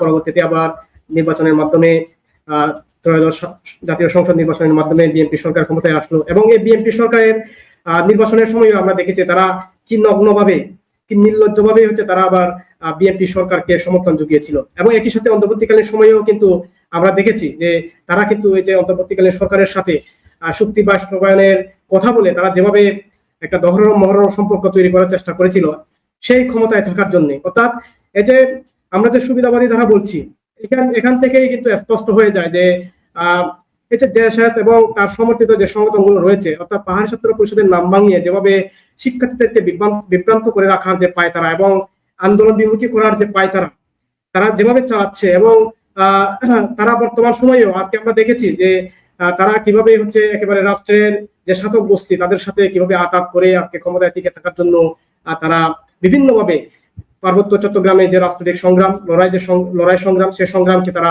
বাধাগ্রস্ত করার চেষ্টা করছে। তো আমি এই জিনিসটা একটু বলতে চাই যে পার্বত্য চট্টগ্রামের এই যে আমরা দেখেছি যে স্বাধীনতার পূর্ববর্তী সময়ে যে সেখানে সর্বদলীয় ছাত্র সংগ্রাম পরিষদ নামে কিন্তু সংগঠন ছিল। তখন শিক্ষার্থীরা বিভিন্ন প্রগতিশীল ছাত্র সংগঠনগুলো তখন ঐক্যবদ্ধ হয়েছিল। এখানে 6 দফা এখানে পেশ করার মধ্য দিয়ে কিন্তু তারা তাদের সংগ্রামকে পরবর্তীতে স্বাধীনতার পূর্ব পর্যন্ত তারা কিন্তু সে সংগ্রাম চালিয়ে নিয়েছিল। এবং সেই সময় আমরা দেখেছি যে ইসলামী ছাত্র সংঘ নামেও কিন্তু পাকিস্তানপন্থী কিন্তু ছাত্র সংগঠন ছিল এবং তারা এই সর্বদলীয় ছাত্র সংগ্রাম পরিষদকে তারা কিন্তু নানাভাবে বাধাগ্রস্ত করার চেষ্টা করেছিল, আন্দোলনকে বিভিন্নভাবে বাধা দেওয়ার চেষ্টা করেছিল। এবং বর্তমান সময়ে পার্বত্য চট্টগ্রামের দিকে তাকালেও কিন্তু আমরা এই দৃশ্যটি স্পষ্টভাবে দেখতে পাই যে পার্বত্য চট্টগ্রামে যারা আসলে প্রকৃত অর্থে যারা লড়াই সংগ্রাম করছে, যে ছাত্র সংগঠনগুলো এই পাহাড়ি ছাত্র পরিষদ যেভাবে লড়াই সংগ্রাম করছে, বাকি যারা পাহাড়ি ছাত্র পরিষদের নাম ভাঙিয়ে যারা নিজেদেরকে সরকারপন্থী বলে পরিচয় দিচ্ছে তারা কিন্তু সেভাবে কাজ না করে শুধুমাত্র আন্দোলনকে বাধাগ্রস্ত করার জন্য তারা কিন্তু এবং শিক্ষার্থীদেরকে বিভক্ত করে রাখার জন্য তারা সাধুগোষ্ঠীর পরিকল্পনাগুলোকে বাস্তবায়ন করছে। আমি এই পর্যায়ে নীতি চাকমার কাছে আসতে চাই, হিল উইমেন্স ফেডারেশনের সভাপতি। তার কাছে আমার প্রশ্ন থাকবে, এই যে 1989 সালে যেভাবে পাহাড়ি ছাত্র পরিষদ, পাহাড়ি গণপরিষদ এবং হিল উইমেন্স ফেডারেশন যেভাবে হচ্ছে লড়াই সংগ্রাম সংগঠিত করেছিল, ঠিক একইভাবে কিন্তু আমরা দেখেছি হিল উইমেন্স ফেডারেশনও কিন্তু এই যে পূর্ণ স্বায়ত্তশাসন সংগ্রামে একটা শরীক সংগঠন এবং তারা পূর্ণ স্বায়ত্তশাসন প্রতিষ্ঠার সংগ্রামে তারা একাত্মতা ঘোষণা করেছিলেন। এবং বর্তমান সময় পর্যন্ত তারা আপোষহীন যে ধারা, পাহাড়ি ছাত্র পরিষদের যে আপোষহীন ধারা লড়াই সংগ্রাম, পূর্ণ স্বায়ত্তশাসনের যে লড়াই সংগ্রাম, সেই সংগ্রামের মধ্য দিয়ে কিন্তু তারা এখন তাদের সংগ্রাম জারি রেখেছেন। আমি বলতে চাই যে পার্বত্য চট্টগ্রামে হিল উইমেন্স ফেডারেশন যে স্বায়ত্তশাসন দাবির প্রতি একাত্মতা ঘোষণা করেছিল, আপনারা পরবর্তীতে এই সংগ্রামকে কিভাবে হচ্ছে ব্যবহার করবেন? আপনার কাছে আমি এই প্রশ্নটা রাখতে চাই। আজকের পাহাড়ি ছাত্র পরিষদের 37তম প্রতিষ্ঠা বার্ষিকীতে যারা আলোচক রয়েছেন এখানে এবং যারা দর্শক বৃন্দ শুনছেন, সবাইকে আমার সংগঠন হিল উইমেন্স ফেডারেশনের পক্ষ থেকে সংগ্রামী শুভেচ্ছা জানাচ্ছি। আলোচনার শুরুতে আমি জাহাঙ্গীরনগরের যে ধর্ষণ, হত্যা, চেষ্টা ও একের পর এক হেনস্থার বিরুদ্ধে জাহাঙ্গীরনগরের যে চলমান আন্দোলনের প্রতি হচ্ছে আমার ব্যক্তিগত পক্ষ এবং আমার সংগঠন সংহতি জানাচ্ছি আমার সংগঠনের পক্ষ থেকে। আমি আমরা জানি যে পাহাড়ি ছাত্র পরিষদ এবং হচ্ছে হিউম্যানস ফেডারেশন 90 দশকে হিউম্যানস ফেডারেশন, পাহাড়ি ছাত্র পরিষদ এবং গণপরিষদ হচ্ছে আন্দোলন, পাহাড়ের যে আন্দোলন সেটি হচ্ছে একসাথে চালিয়ে চালিয়ে নিয়েছে। আমি যদি বলতে চাই যে হিউম্যানস ফেডারেশনের যে একটা হচ্ছে ঐতিহাসিক একটা ইতিহাস রয়েছে, যেমন হচ্ছে আমরা জানি পাহাড় ছাত্র পরিষদের আগেই হচ্ছে কিন্তু হিউম্যানস ফেডারেশনের 1988 সালের হচ্ছে 8ই মার্চ চট্টগ্রাম বিশ্ববিদ্যালয়ে হচ্ছে প্রতিষ্ঠিত হয়। এবং এই যে সে সময়ে যারা হচ্ছে প্রগতিশীল এবং হচ্ছে আদর্শিক দিক দিয়ে হচ্ছে অগ্রসর, তারাই হচ্ছে সে সময়ে যারা চট্টগ্রাম বিশ্ববিদ্যালয়ের ছাত্র ছিলেন, তাদের সহযোগিতায় কিন্তু এই হিউম্যানস ফেডারেশন গঠন করা হয়। যেমন আমরা দেখি পার্বত্য চট্টগ্রামে সে সময় হচ্ছে উত্তাল পরিস্থিতি, যেমন হচ্ছে 1989 এর 1980 সাল হতে কিন্তু পাহাড়ে একের পর এক হচ্ছে গণহত্যা গণহত্যা হচ্ছে হয়েছিল। তো সেই জায়গা থেকেই হচ্ছে আমরা জানি আরেক দিকে হচ্ছে 80 সালের পরে এই যে পুরো বাংলাদেশে আমরা জানি এরশাদের যে সামরিক শাসন চলছিল, সে সময়ে কিন্তু এই যে ছাত্ররা হচ্ছে কোনো মিটিং মিছিলে অংশগ্রহণ করতে পারতো না কিংবা একজোট হতেই পারতো না। কিন্তু এই যে সে সময়ে এই হিউম্যানস ফেডারেশন বা তার আগে যারা হচ্ছে চট্টগ্রাম বিশ্ববিদ্যালয়ে যারা অগ্রসর, যারা অগ্রণী ভূমিকা রেখেছিল, তারাই মূলত এই সংগঠনকে ধার করিয়েছিল আর কি। তো আমরা জানি নারীরা একদিকে প্রতিবাদী কিন্তু হচ্ছে সহজে তারা রাস্তায় নামে না। যখন রাস্তায় নামে তাদের মধ্যে যে একটা প্রতিবাদের চিত্র আমরা দেখতে পাই, সেগুলো হচ্ছে বই প্রকাশ করতে রাজপথে। তো এই জায়গা থেকে আমরা দেখেছি যে পার্বত্য চট্টগ্রামের নারীরা যারা সে সময়ে চট্টগ্রাম বিশ্ববিদ্যালয়ের ছাত্রী ছিলেন, তারা 1988 সালে গঠন এই যে হিউম্যানস ফেডারেশন সংগঠনটি হচ্ছে গঠন করার পরে হচ্ছে এই যে পাহাড়ের যে যে রাজনৈতিক আন্দোলন, তারা হচ্ছে কৃষিবি এবং পাহাড়ি গণপরিষদ মিলে হচ্ছে তারা এগিয়ে নিয়ে যায়। তো আমরা সে পর্যায়ে দেখি যখন হচ্ছে এই যে 90 দশকে আমরা আলোচকের মাধ্যমে আমরা জেনেছি, যে অবগত হয়েছি যে 90 দশকের ছাত্ররা আপোষকামী এবং আপোষহীন দুটি ধারায় হচ্ছে বিভক্ত ছিল। কিন্তু সেদিক দিয়ে পাহাড়ের নারীরা ছাত্রীরা কিন্তু তাদের মধ্যে সেরকম আপোষকামী ধারায় কিন্তু আমরা দেখতে পাইনি। আমরা ইতিহাস যদি বা কিংবা যারা সে সময়ে সমসাময়িক যারা ছাত্র নেতা ছিলেন, তাদের কাছ থেকে জিজ্ঞেস করলে তারা যে জানান যে সে সময়ে ছাত্ররা আপোষকামী হলেও কিন্তু এই যে ছাত্রীরা সে সময় আপোষকামী ছিলেন না। তো সেই জায়গা থেকে আমি বলবো এই যে পাহাড়ে হিউম্যানস ফেডারেশন গঠন হওয়ার পরপরই কিন্তু রাজনৈতিক যে একটা আন্দোলন, তারা হচ্ছে স্বতঃস্ফূর্তভাবে চালিয়ে যায় পাহাড়ি ছাত্র পরিষদ এবং পাহাড়ি গণপরিষদের সাথে। তো আমরা তার পরবর্তী দেখি যে 1997 যখন হচ্ছে চুক্তির জন্য যখন বৈঠক হয়, সে সময় কিন্তু এই যে পাহাড়ি ছাত্র পরিষদ এবং পাহাড়ি গণপরিষদ মিলেই কিন্তু হিউম্যানস ফেডারেশন ঢাকায় হচ্ছে 10ই মার্চের যে 10ই মার্চ হচ্ছে স্বায়ত্তশাসনের ডাক দেয়। এবং 97 সালে যখন থেকে 25, 26, 27 ঐতিহাসিক সম্মেলনের মাধ্যমে হচ্ছে এই সংগঠন রাজনৈতিক যে একটা পরিসরে হচ্ছে লাভ করে আর কি, রাজনৈতিক পরিসরে। এই যে হিউম্যানস ফেডারেশন সংগঠনটির নামের দিক দিয়েও কিন্তু অগ্রসর। যেমন হচ্ছে আমরা এই যে পাহাড়ি ছাত্র পরিষদে দেখি যে নাম হচ্ছে নামকরণের সময়ও সেখানে দেখা গেছে যে তাদের মধ্যে একটা আপোষের যে আপোষকামীর একটা ধারা, সেটি হচ্ছে উপজাতি কিংবা হচ্ছে নানা ধরনের নাম রাখার চেষ্টা করেছিল, কিন্তু এই হিউম্যান ফেডারেশনের ক্ষেত্রে সেটি ঘটেনি। তো এই দিক দিয়ে আমরা জানি আরেকটা বিষয় বলা দরকার, যে এই যে হিউম্যান ফেডারেশনের তৎকালীন সাংগঠনিক সম্পাদক আমরা জানি কল্পনা চাকমার কথা। তিনি তিনি কিন্তু তার যে কল্পনা চাকমার যে ডায়েরিটা আছে, সেটি পড়লে আমরা দেখতে পাই তিনি কিন্তু এই যে আত্মনিয়ন্ত্রণাধিকার যে তিনি কথা বলেছিলেন, যে পাহাড়ে যদি এই যে এককভাবে নারীর অধিকার কিন্তু কায়েম হবে না, এককভাবে নারীর অধিকার কিন্তু কায়েম হবে না। সেক্ষেত্রে দরকার নারী পুরুষের সম্মিলিত আন্দোলন, এবং এটির মাধ্যমে আত্মনিয়ন্ত্রণ অধিকারের মাধ্যমেই কিন্তু পাহাড়ে নারীর অধিকার প্রতিষ্ঠিত হবে। তিনি এই কথা বলেছিলেন তার একটা লেখাতে, রণাঙ্গনের শাড়িতে আমি হুবশুনি ওই লেখাতেই তিনি কিন্তু এই কথা বলেছিলেন। তো এই জায়গা থেকে কিন্তু বোঝা যায় যে এই যে হিউম্যান ফেডারেশন তার শুধু নারী নিপীড়নের কিংবা নারী অধিকারের কথা বলে না, হিউম্যান ফেডারেশন পুরো পার্বত্য চট্টগ্রামের এবং জাতিসত্তা মুক্তি সংগ্রামের কথা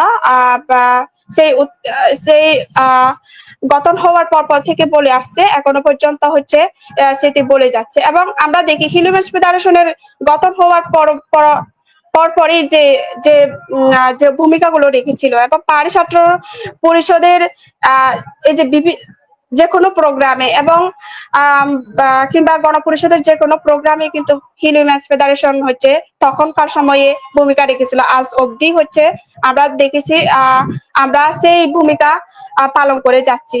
সুতরাং আমি এই জায়গা থেকে বলবো, আমরা এই যে পূর্ণ স্বায়ত্ত শাসনের যে সংগ্রাম, এটি পাহাড়ি ছাত্র পরিষদ কিংবা গণতান্ত্রিক যুব ফোরাম এবং যারা অন্যান্য অপরাপর সংগঠন রয়েছে এবং পাহাড় সমতলে ঐক্যবদ্ধ সংগ্রামের মাধ্যমে কিন্তু এই পূর্ণ স্বায়ত্ত শাসনের যারা সমতলে যারা প্রগতিশীল সংগঠন রয়েছে এবং যারা প্রগতিশীল মনা রয়েছেন, তাদের সম্মিলিত আন্দোলনের মাধ্যমে কিন্তু এই পূর্ণ স্বায়ত্ত শাসনের আন্দোলন বেগবান করতে পারবো বলে আমি মনে করি। আমি এই পর্যায়ে আরেকটু ইউপিডিএফ এর মুখপাত্র এবং সাবেক পিসিপির সভাপতি অঙ্গদার কাছে যেতে চাই। এই যে আমরা পাহাড়ি ছাত্র পরিষদ,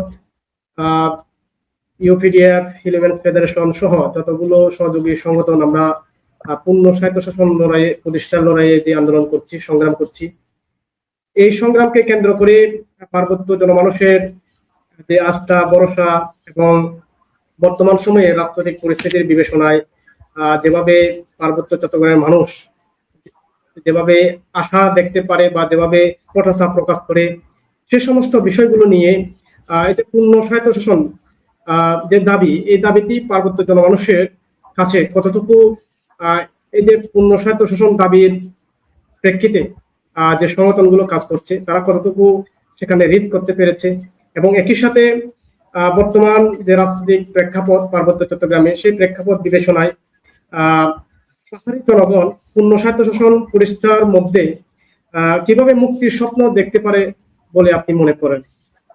এই প্রশ্নটা আমি অঙ্গদার কাছে রাখতে চাই। ধন্যবাদ সোহেল। আমি এই প্রশ্নের সাথে যেই কথাটা বলতে চাই, যে জনসংহতি সমিতি যদিও পার্বত্য চট্টগ্রামের জনগণের স্বায়ত্তশাসন প্রশ্নে প্রথমে আন্দোলন শুরু করেছিল, কিন্তু ৭৫-এর পর এবং ১৯৮৯ সালে যখন জেলা পরিষদ বর্জন সফল করতে পারেনি, তখনই সে রাজনৈতিকভাবে খুব কোণঠাসা হয়ে পড়েছিল।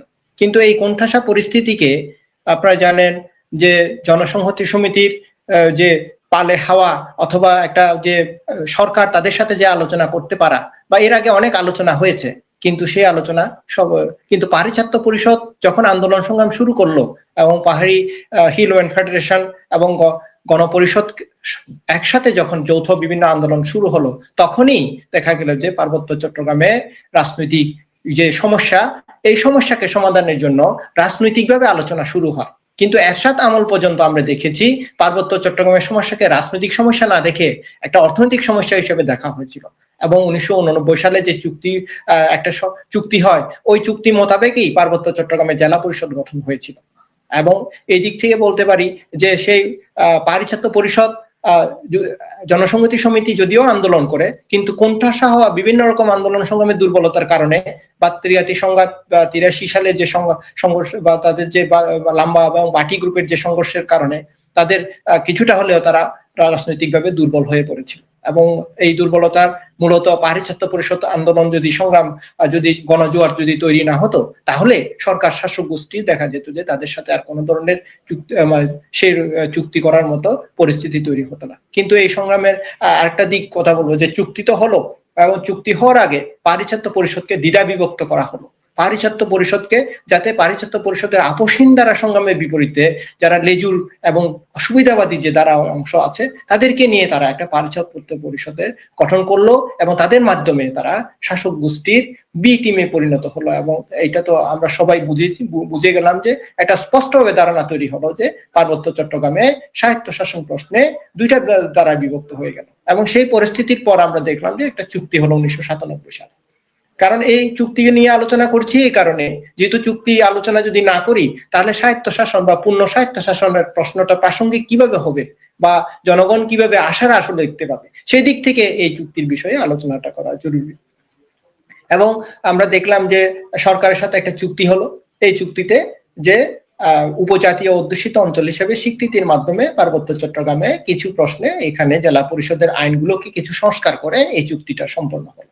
এই চুক্তিতে কি পার্বত্য চট্টগ্রামের জনগণের সমস্যার সমাধান হয়েছে কিনা, এই 30 বছরে কি ঘটছে সেই বিষয়ে কিন্তু আমরা সবাই জানি, কিন্তু এটাকে বিশ্লেষণ করার প্রয়োজন এই জায়গা থেকে। যে এই চুক্তিটা হলো, চুক্তিতে কি পার্বত্য চট্টগ্রামের যে সেনাবাহিনী কি প্রত্যাহার করা হলো, বা পার্বত্য চট্টগ্রামের ভূমি যে বেদখল হয়ে গিয়েছে সেই বেদখলকৃত ভূমিগুলো কি পাহাড়ি জনগণ ফেরত পেয়েছে, অথবা যে সেটলার বাঙালি যারা আছে সেই সেটলার বাঙালিদের কি পার্বত্য চট্টগ্রাম থেকে কি প্রত্যাহার করা হয়েছে, এই প্রশ্নগুলো সামনে চলে আসে। এবং একই সাথে আরেকটা প্রশ্ন চলে আসে যে পার্বত্য চট্টগ্রামে যে অঘোষিত সেনা শাসন এটা কি প্রত্যাহার হয়েছে। এবং এখন তো আপনারা জানেন যে একসময় অপারেশন দাবানল, এখন অপারেশন উত্তরণের মাধ্যমে পার্বত্য চট্টগ্রামে এক ধরনের সেনা শাসন এখানে বজায় রাখা হয়েছে। প্রতিনিয়ত না যে তল্লাশির নামে সেখানে নিপীড়ন নির্যাতন চালানো হচ্ছে, পাহাড়িদের গণতান্ত্রিক অধিকারকে হরণ করা হচ্ছে। এবং একদিকে হরণ তো করা হচ্ছে, আরেকদিকে যে সংগঠনগুলো দাঁড়াতে পারে, প্রতিবাদ প্রতিরোধ করতে পারে, সেই সংগঠনগুলোর বিপরীতে দাঁড়িয়ে এক যে পাহাড়ি ছাত্র পরিষদের আন্দোলনকে যেভাবে নস্যাৎ করে দেওয়ার জন্য সে সময় লায়ন বাহিনী, গোখরুক বাহিনী, মুখোশ বাহিনী গঠন হয়েছিল, ঠিক সেভাবে একইভাবে এখন পার্বত্য চট্টগ্রামে যে নব্য মুখোশ তাদের মদত পুষ্ট নব্য মুখোশ বাহিনী গঠন করে পার্বত্য চট্টগ্রামের নিপীড়ন নির্যাতনকে আরো ভিন্ন খাতে বা নিপীড়ন চালানোর জন্য তাদেরকে ব্যবহার করা হচ্ছে।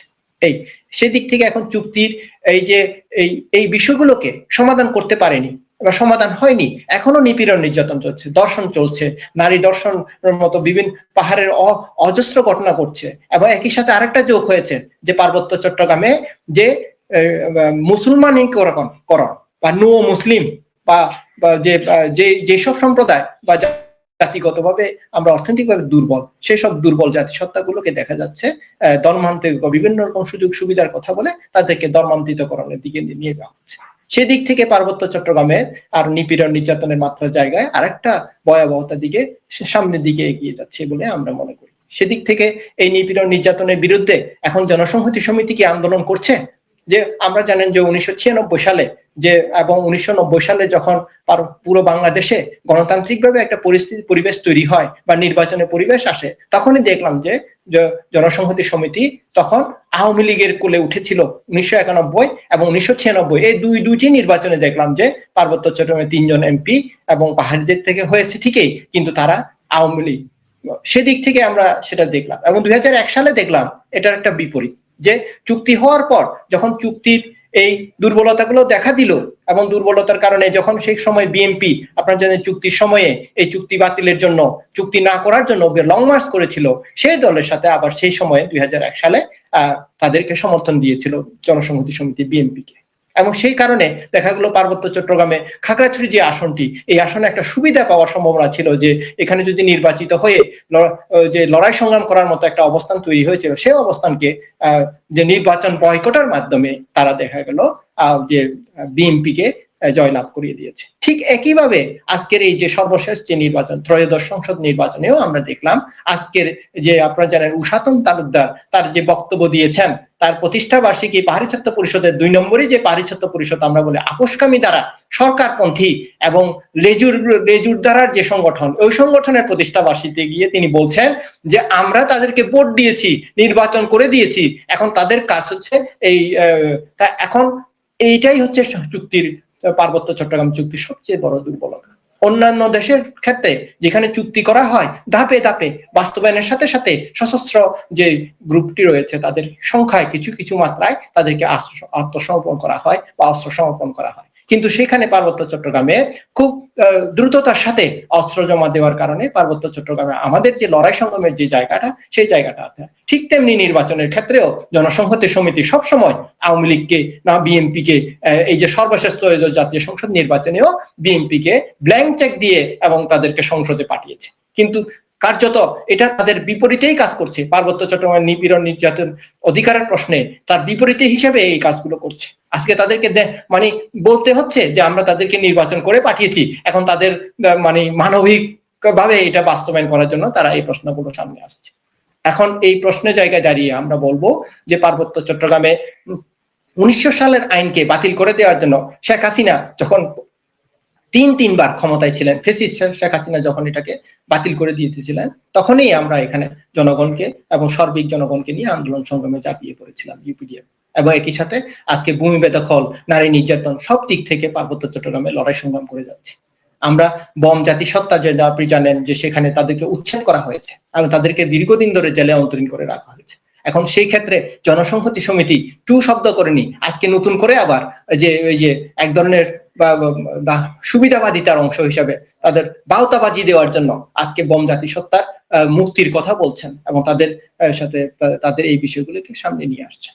আমরা এখন এই 30 বছরে যেটাকে বলি পার্বত্য চট্টগ্রাম চুক্তি একটি যে হাইকোর্ট থেকে একটা মানে রায় দিয়েছে, এই চুক্তি কোনো বৈধতা নেই, সংবিধানের সাথে কোনো নেই, এটা একটা সাংঘর্ষিক, সেই কারণে এই চুক্তিটা বাতিল হয়ে যায়। কিন্তু চুক্তিটি বাতিল হলেও, ক্লিনিক্যালি ডেথ হলেও, এখন রাজনৈতিকভাবে এটাকে লাইফ সাপোর্ট দিয়ে যখন আওয়ামী লীগ আসে আওয়ামী লীগ দেয়, আর বিএনপি আসলে বিএনপি দিয়ে রাখে। এখন এই জায়গায় দাঁড়িয়ে আমরা বলবো পার্বত্য চট্টগ্রামের লড়াইয়ের ক্ষেত্রে পূর্ণ স্বায়ত্তশাসনের একটি প্রাসঙ্গিক অংশ হিসেবে জনগণের সামনে চলে আসছে, এবং এই দিক থেকে এই পূর্ণ স্বায়ত্তশাসনই হচ্ছে সেই দাবি, যে দাবি জনসংহতি সমিতি মানে সেই সময়কার দাবি হিসাবে যে সামনে নিয়ে এসেছিল। কি কি দাবির সাথে এটার সাথে আমরা পূর্ণ যোগ করেছি এই কারণে যে পূর্ণ স্বায়ত্তশাসন কেন? পূর্ণ স্বায়ত্তশাসন হচ্ছে যেটা হচ্ছে পার্বত্য চট্টগ্রামে আপনারা জানেন যে 4টি জিনিস বাদে, একটি হচ্ছে অর্থ, প্রতিরক্ষা, পররাষ্ট্রনীতি এবং ভারী শিল্প বাদে, এই 4টি জিনিস বাদে সমস্ত অংশ যে পার্বত্য চট্টগ্রাম আইন সম্বলিত সাহিত্য নিজেদের আত্মনিয়ন্ত্রণ অধিকারের যে জায়গাটি আছে, এই জায়গাটিকে পূর্ণ স্বায়ত্তশাসনের মাধ্যমে পার্বত্য চট্টগ্রামে প্রদান করতে হবে।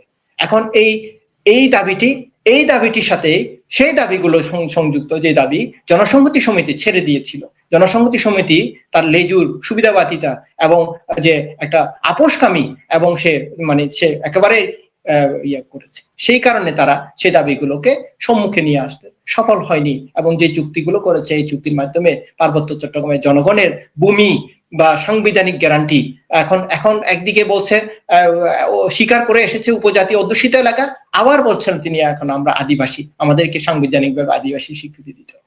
তাহলে সেই সময় কোথায় যখন চুক্তি করা হলো তখন এই বিষয়গুলো সামনে আসেনি কেন, বা তিনি সেটাকে বাস্তবায়ন করতে পারেননি কেন? আমরা যতটুকু বলতে পারি তিনি আপোষ করেছেন এবং তিনি তার জনগণের স্বার্থকে বিকি দিয়েছেন বলে এ ধরনের একটি চুক্তি করেছেন, যে চুক্তিকেও বাস্তবায়ন করার জন্য তারা আন্দোলন সংগ্রাম তিনি গড়ে তুলছেন না। এবং সেখানে যখন 24-এর গণ অভ্যুত্থানের পর 5ই আগস্টের পর যখন ছাত্ররা দিকে দিকে নিজেদেরকে সংগঠিত করে চুক্তি বাস্তবায়নের জন্য প্রশ্নে ঐক্যবদ্ধ হওয়ার প্রশ্নে যখন প্রশ্ন তুলেছিলেন, তিনি দেখা গেল যে জনসংহতি সমিতি এবং সন্তু লারমা এবং একই সাথে অন্যান্য যে এম এন লারমা এবং নব্য মুখোশরা সেনাবাহিনীর প্রত্যক্ষ মদদে এবং তাদের একত্রিতভাবে তারা এই এই বৈষম্য বৃদ্ধি ছাত্র আন্দোলনকে মানে তারা বাধা দিয়েছে এবং তারা যাতে আন্দোলন সংগ্রাম করতে না পারে সেই জন্য তারা হুমকি দামকি দিয়ে বিভিন্নভাবে কাজ করছে। এই দিক থেকে বলবো যে পার্বত্য চট্টগ্রামের আগামী দিনে যদি লড়াই করতে হয় তাহলে জনসংহতি সমিতির অধীনে নতুন করে আর লড়াই সংগঠিত করার মতো কোনো অবস্থা নেই। কারণ এই জনসংহতি সমিতি আগে 1971 সালের পরে যে জনসংহতি সমিতি, সেই জনসংহতি সমিতির সাথে তার আন্দোলন সংগ্রামের আর মিল নেই এবং তিনি এই সংগঠন আর সরকারপন্থী, সবসময় সরকারপন্থী লেজুর একটা সংগঠন হিসেবে সবসময় মানে সরকারের পন্থী হিসেবেই তারা সামনে চলে আসছে। এই দিক থেকে বলবো যে আগামী দিনে লড়াই সংগ্রামের জন্য জনগণকে আহ্বান করব যে আগামী দিনে লড়াই সংগ্রাম একমাত্র ইউপিডিএফ এর যে পূর্ণ স্বায়ত্ত শাসনের যে সংগ্রাম, এই সংগ্রামকে ব্যবহার করার জন্য তারা সঠিক দ্বারা আজকে আমাদেরকে যে বুঝতে হবে যে আগামী দিনে লড়াই সংগ্রাম কাদের মাধ্যমে। এই ক্ষেত্রে বলবো জনগণকে আগামী দিনে যে একটা দেশের সংগ্রাম কখনো যদি সমাধানের জায়গায় যে আপনারা জানেন 24-এর পরও পুরো বাংলাদেশের জনগণের যে সমস্যা, এই সমস্যার সমাধান হয়নি এবং এটা আবার ঘুরে ফিরে আবার সংগ্রামের দিকে আবার গণজোয়ারের দিকে যাবে এবং এইভাবেই যদি সমাধান না হয় এটা প্রতিনিয়ত চলতে থাকবে। পার্বত্য চট্টগ্রামের ক্ষেত্রেও যে যতক্ষণ পর্যন্ত পূর্ণ স্বায়ত্তশাসনের সংগ্রাম সফল না হবে ততদিন পর্যন্ত এই লড়াই সংগ্রাম অব্যাহত থাকবে এবং এই সমস্যার সমাধান তখনই সম্ভব হবে যখন পার্বত্য চট্টগ্রাম যে জনগণের অধিকার, স্বায়ত্তশাসনের অধিকার বা পূর্ণ স্বায়ত্তশাসনের অধিকার এখানে কায়েম হবে। ধন্যবাদ। ধন্যবাদ জানাচ্ছি ইউপিডিএফ এর মুখপাত্র এবং পাহাড়ি ছাত্র পরিষদের সাবেক সভাপতি অঙ্গদাকে।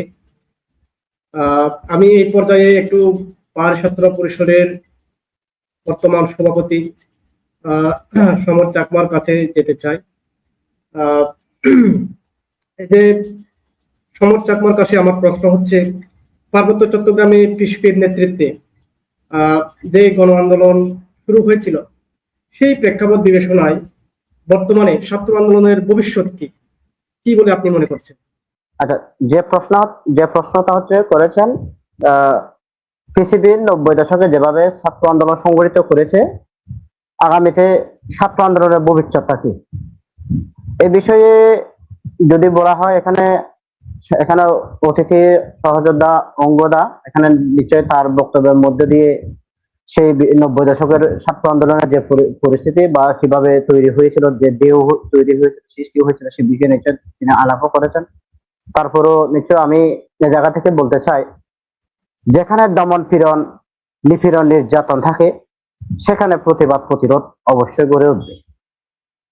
এটা পার্বত্য চট্টগ্রামে যে বর্তমান দৃশ্যটা আমরা দেখি, এটা তো অনেকটা, পার্বত্য চট্টগ্রাম হচ্ছে পূর্ব পাকিস্তান আর বাংলাদেশের সমতলের অংশটা হচ্ছে পশ্চিম পাকিস্তান। অনেকটা শাসনের এবং নির্যাতনের যে নিপীড়নের যে কাঠামোটা, যে ধরনটা যদি দেখি, আসলে পার্বত্য চট্টগ্রামের ক্ষেত্রে সেটাই হচ্ছে। কারণ 90 দশকের ছাত্র আন্দোলন চাঙ্গা হওয়ার পেছনে যে কারণগুলো ছিল, সেখানে যে সেনা শাসন, যে সেনাকে বৃদ্ধি করা হয়েছে, সেখানে নির্যাতন হয়েছে, গণহত্যা হয়েছে, সাম্প্রদায়িক হামলা হয়েছে। এই সাম্প্রদায়িক হামলা, ভূমি বেদখল, যে দেশান্তরিত হতে হয়েছে পাহাড়ি জনগণকে, এদিক থেকে যে জনসংহতি সমিতি, শান্তি বাহিনীর যে আন্দোলন ছিল, তারাও কিন্তু এই যে ঘটনাগুলো ঘটেছিল সেভাবে তারা প্রতিরোধ গড়ে তুলতে পারেনি। সেখানে তাদের আন্তঃকন্দলে যে এমএল লামা নিহত হয়েছিলেন, যে শহীদ হয়েছিলেন, তারপর সে ঘটনা থেকে শুরু করে তাদের যে সন্তুলার মা জেল থেকে মুক্তি পাওয়ার পর আবারও শান্তি বাহিনীতে ফিরে যাওয়া, এই ঘটনাগুলো এমন ভাবে সেখানে প্রভাব ফেলেছিল তাদের ভিতরে, যে কারণে তাদের সশস্ত্র আন্দোলন দুর্বল হয়ে পড়ে। এই যে অথচ একদিকে রাষ্ট্রের সরকারের যে নিপীড়নের যে মাত্রাটা ছিল, সেখানে চরমভাবে কিন্তু দেখা গেছে পরিলক্ষিত যে বেড়ে যায় সেখানে, যে কারণে এরশাদ সরকারের পতনের পরে পার্বত্য চট্টগ্রামে যে গণতান্ত্রিক পরিবেশ, ন্যূনতম যে গণতান্ত্রিক পরিবেশ সৃষ্টির জন্য পাহাড়ি ছাত্র পরিষদ যেভাবে দিকে দিকে আন্দোলন ছড়িয়ে দিয়েছিল, জনগণের ছাত্র সমাজের মধ্যে, জনগণের মধ্যে যে একটা পুঞ্জীভূত ক্ষোভ যে জমা হয়েছিল, এই সে ক্ষোভটাই এই জায়গা থেকে, তারা যে ক্ষোভের জায়গা থেকে ছাত্র আন্দোলনে ঢেউ ব্যাপকভাবে ছড়িয়ে পড়েছিল। এটাই সে সময় বাস্তবতা আমরা যদি দেখি। কিন্তু এই যে লড়াই সংগ্রামের যে ধারাটা বারবারই আমরা আজকে আমাদের আলোচনায় এখানে প্রধান বিষয় যেটা রেখেছে হচ্ছে যে সরকারপন্থীদের যে অপতৎপরতা, যে খপ্পর, তারা যে সরকারের কাছে যে আন্দোলনটা বিক্রিয়ে দিচ্ছে, এই জায়গা থেকে যে পাহাড়ি সমাজ যে দ্বিধা বিভক্ত জায়গা তৈরি হয়েছে, সেখানে স্পষ্ট কিন্তু বলা যায় যে এটা যদি সাম্প্রতিক সময়ে যে অভ্যুত্থানের পরে যে ছাত্র আন্দোলন, যে ছাত্র আন্দোলনের দেহ যে পার্বত্য চট্টগ্রামে যে ছড়িয়ে পড়েছিল, সেখানে হাজার হাজার ছাত্র জনতা কিন্তু তাদের নিজস্ব উদ্যোগে কিন্তু রাজপথে নেমেছিল, তারা কাউকে পরোয়া করেনি, সেখানে সেনাবাহিনীকে পরোয়া করেনি। জেএসএস থেকে শুরু করে যারা হুমকি দিয়েছিল, যারা সমাবেশে বাধা প্রদান করেছিল, সে দিঘিনালার ঘটনা থেকে শুরু করে সেখানে সোশ্যাল মিডিয়ায় আমরা দেখেছি কারা হচ্ছে ছাত্রদের মিছিলে অস্ত্র নিয়ে হচ্ছে বাধা দিয়েছিল, কারা হচ্ছে বিভিন্ন জায়গা থেকে হচ্ছে প্রতিবন্ধকতা সৃষ্টি করতে চেয়েছিল, তাদেরকে পরোয়া না করে কিন্তু খাগড়াছড়িতে হাজার হাজার ছাত্র জমায়েত হয়েছিল, ছাত্র আন্দোলন, বিরাট ছাত্র আন্দোলন হয়েছে। এই জায়গা থেকে যদি দেখা যায় নিপীড়ন, নির্যাতন, শোষণের যে ঘটনাগুলো প্রতিনিয়ত যে বেড়ে যাচ্ছে, এখান থেকে যে সূত্রপাত গুলো, যে মানুষের মধ্যে, ছাত্র সমাজের মধ্যে যে ক্ষোভ হচ্ছে, এই যে সবাই তো থাকায় বিক্রি হয় না, সবাই কিন্তু ছাত্রের কাছে বিক্রি হয় না, এই সত্যগত যারা আত্মকেন্দ্রিকতায় আত্মসিদ্ধি পড়ার যে কায়েমি গোষ্ঠীগুলো রয়েছে, তারা হচ্ছে বিক্রি হলেও পাহাড়ে যে ছাত্র সমাজ নিপীড়নের বিরুদ্ধে ঠিকই প্রতিরোধ করে চালিয়ে যাচ্ছে, সংগ্রাম চালিয়ে যাচ্ছে। এখনো পর্যন্ত পাহাড় ছাত্র পরিষদও সেই আন্দোলনের সাথে, সে আন্দোলন নেতৃত্ব দিচ্ছে, তাদের সংগঠিত করার চেষ্টা করছে। আগামীতে ছাত্র আন্দোলন, নিপীড়ন, নির্যাতন থাকলে এবং আছে বলেই সেখানে স্থায়ী সমস্যার যদি কোনো সমাধান না আছে, তাহলে কিন্তু পিসিবি এবং পার্বত্য চট্টগ্রাম ছাত্র সমাজ তারা লড়াই সংগ্রাম জারি রাখবে, এটাই হচ্ছে স্বাভাবিক। ধন্যবাদ জানাচ্ছি পাহাড়ি ছাত্র পরিষদের সভাপতি সমর চাকমাকে। আমি এই পর্যায়ে আরেকটু দিলীপদার কাছে আসতে চাই। এই যে পার্বত্য চট্টগ্রামে যে রাষ্ট্রীয় দমনপীড়ন এবং রাষ্ট্রীয় মদতপুষ্ট যে বাহিনীগুলো, অর্থাৎ তারা যেভাবে পার্বত্য চট্টগ্রামকে একটা অস্থিতিশীল করে রাখার জন্য যেভাবে আজকে সমতলের জনমানুষের কাছে পার্বত্য চট্টগ্রামের মানুষকে উপস্থাপন করছে এবং তাদের সংগ্রামকে তারা যেভাবে প্রশ্নবিদ্ধ করার চেষ্টা করছে, এই জিনিসটি একই সাথে এই যে আমরা যে লড়াই সংগ্রাম করছি, অর্থাৎ পূর্ণ স্বায়ত্তশাসনের যে লড়াই সংগ্রাম, আমাদের যে সংগ্রাম, সেই সংগ্রামকেও কিন্তু তারা নানাভাবে আজকে সমতলের মানুষদের কাছে তারা উপস্থাপন করতে চায় এবং আমাদেরকে বিচ্ছিন্নতাবাদী, আমাদেরকে রাষ্ট্রদ্রোহী এবং বিভিন্ন বিশেষণ দিয়ে খারাপভাবে তারা আমাদেরকে উপস্থাপনের প্রচেষ্টা চালায়। আমার প্রশ্নটা হচ্ছে সেই জায়গায় যে পাহাড়ি জনগণের স্বায়ত্তশাসনের প্রশ্নে দেশের কতিপয় গোষ্ঠী সার্বভৌমত্বের জিগির তুলে পাহাড়িদের ন্যায্য অধিকার আদায়ের যে আন্দোলন, যে সংগ্রাম, সেই সংগ্রামকে রাষ্ট্রদ্রোহী কিংবা সংবিধান বিরোধী হিসেবে আখ্যা দেয়। তাদের এই দাবি বা এই সংগ্রাম আসলে এই সংগ্রামের প্রেক্ষিতে, অর্থাৎ পূর্ণ স্বায়ত্তশাসনের সংগ্রামের প্রেক্ষিতে তাদের যে রাষ্ট্রদ্রোহী বা হচ্ছে সংবিধান বিরোধীর যে দাবি, এই দাবি আসলে কতটুকু যুক্তিযুক্ত? এই পাহাড়িদের এই যে পূর্ণ স্বায়ত্তশাসনের সংগ্রাম, এটা কি আসলে কোন রাষ্ট্রদ্রোহী কোন সংগ্রাম, বা হচ্ছে এটা কি আসলে কি সংবিধান বিরোধী? আপনি কি মনে করেন দিলীপ দা? আপনাকে এই প্রশ্নটা করলাম। আচ্ছা, ধন্যবাদ সোহেল চাকমাকে। এই প্রশ্নটা খুবই মজার। হ্যাঁ, এটা মজার হচ্ছে, তাহলে আসলে আগে আমরা দেখি যে বাংলাদেশ রাষ্ট্রটা বা বাংলাদেশের যে সংবিধান প্রথমত হচ্ছে পাহাড়ি জনজাতির মানুষকে সত্যিকার অর্থেই সে কোনো কালে কোনোদিন ইনক্লুড করাইছে কিনা, এক আছে রাষ্ট্রের জায়গা থেকে, রাষ্ট্রের অভ্যন্তরে, আর একটা হচ্ছে সাংবিধানিক জায়গা, যেটার কথা বলছেন যে অভিযোগগুলো তোলা হয়। আপনারা জানেন যে আমাদের দেশে ৭১ একটা জনযুদ্ধ সংগঠিত হয়। জনযুদ্ধের পর এখানে যখন প্রথম একটা সংবিধান প্রতিষ্ঠিত হয়, সেটার নাম হচ্ছে ৭২-এর সংবিধান। ৭২-এর সংবিধানকে যদি আমরা দেখি, সেই সংবিধান অনুযায়ী ধরেন এইখানে কোনোভাবেই ৭২-এর সংবিধানে পাহাড়ি জনজাতির মানুষকে হচ্ছে স্বীকার করা হয়নি আর কি, মানে মানুষকে তার সক্রিয় জাতিসত্তা হিসেবেই কোনো স্বীকৃতি দেওয়া হয়নি। তৎকালীন যে সংবিধান প্রণেতারা যারা ছিল আর কি, তাদের ভাষ্য অনুযায়ী বা সংবিধান অনুযায়ী বক্তব্যটা এরকম ছিল যে দেশের সকল নাগরিক হচ্ছে বাঙালি জাতীয়তায় হচ্ছে সংজ্ঞায়িত হয়। তো বাঙালি জাতীয়তায় সকল নাগরিক যখন হচ্ছে সংজ্ঞায়িত হয়, তখন পাহাড়ে বসবাস করে অন্যান্য জনজাতির মানুষ, চাকমা, মারমা, ত্রিপুরা, তারপর হচ্ছে সমতলে বসবাসকারী হচ্ছে যারা আছে সাঁওতাল, মুন্ডা, হাজং, এই মানুষগুলাকে তো আর সেখানে ইনক্লুড ফিল করা হয় না। অলরেডি সেই মানুষগুলাকে হচ্ছে আপনার সাংবিধানিক ভাবেই আপনি রাষ্ট্রের বাইরে রাখেন আর কি। আবার ৭২ সংবিধানের এইটা কোথায় আছে আসলে, ধরেন ওই যে জনজাতি বাঙালি হিসেবে দিয়ে থাকে, সেটা হচ্ছে আপনার সংবিধানের হচ্ছে আপনার ৭২ সংবিধান ৬ নম্বর অনুচ্ছেদ আর কি। তারপর আপনার সংস্কৃতির কথা যদি বলেন আর কি, যে এখানে কোন জনজাতির মানুষের সংস্কৃতি হচ্ছে বিকশিত হবে, সেই সংবিধানে কিন্তু আপনার বাঙালি জাতির হচ্ছে সংস্কৃতির কথাই বলা হয়েছে, বাঙালিদের সংস্কৃতির কথা বলা হয়েছে আর কি। এখানে কোনোভাবেই পাহাড়ি জনজাতির মানে বাঙালি ভিন্ন অন্যান্য জাতিসত্তার মানুষ যারা আছে তাদেরকে সাংবিধানিকভাবে স্বীকৃতি দেওয়া হয় নাই, তার ভাষার স্বীকৃতি দেওয়া হয় নাই, সে জনজাতি হিসেবে আছে তার স্বীকৃতি তো নাই, এবং তার সংস্কৃতি হিসেবেও তার হচ্ছে স্বীকৃতি নাই।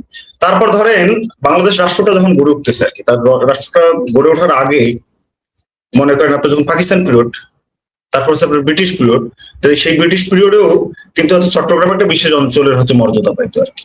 তা আপনি হচ্ছে এখানে ৭২ সংবিধানের মাধ্যমে একটা রাষ্ট্র বানাচ্ছেন, হ্যাঁ, বানানোর মধ্য দিয়ে আপনি সেই জনজাতির মানুষের যে বিশেষ অঞ্চলের যে স্বীকৃতি, তার মানে প্রশাসনিক জায়গা থেকে যে স্বল্প স্বায়ত্তশাসনের শাসনের মতো একটা বিষয় ছিল, সেটাকেও আপনি হচ্ছে কক্ষিগত করছেন আর কি।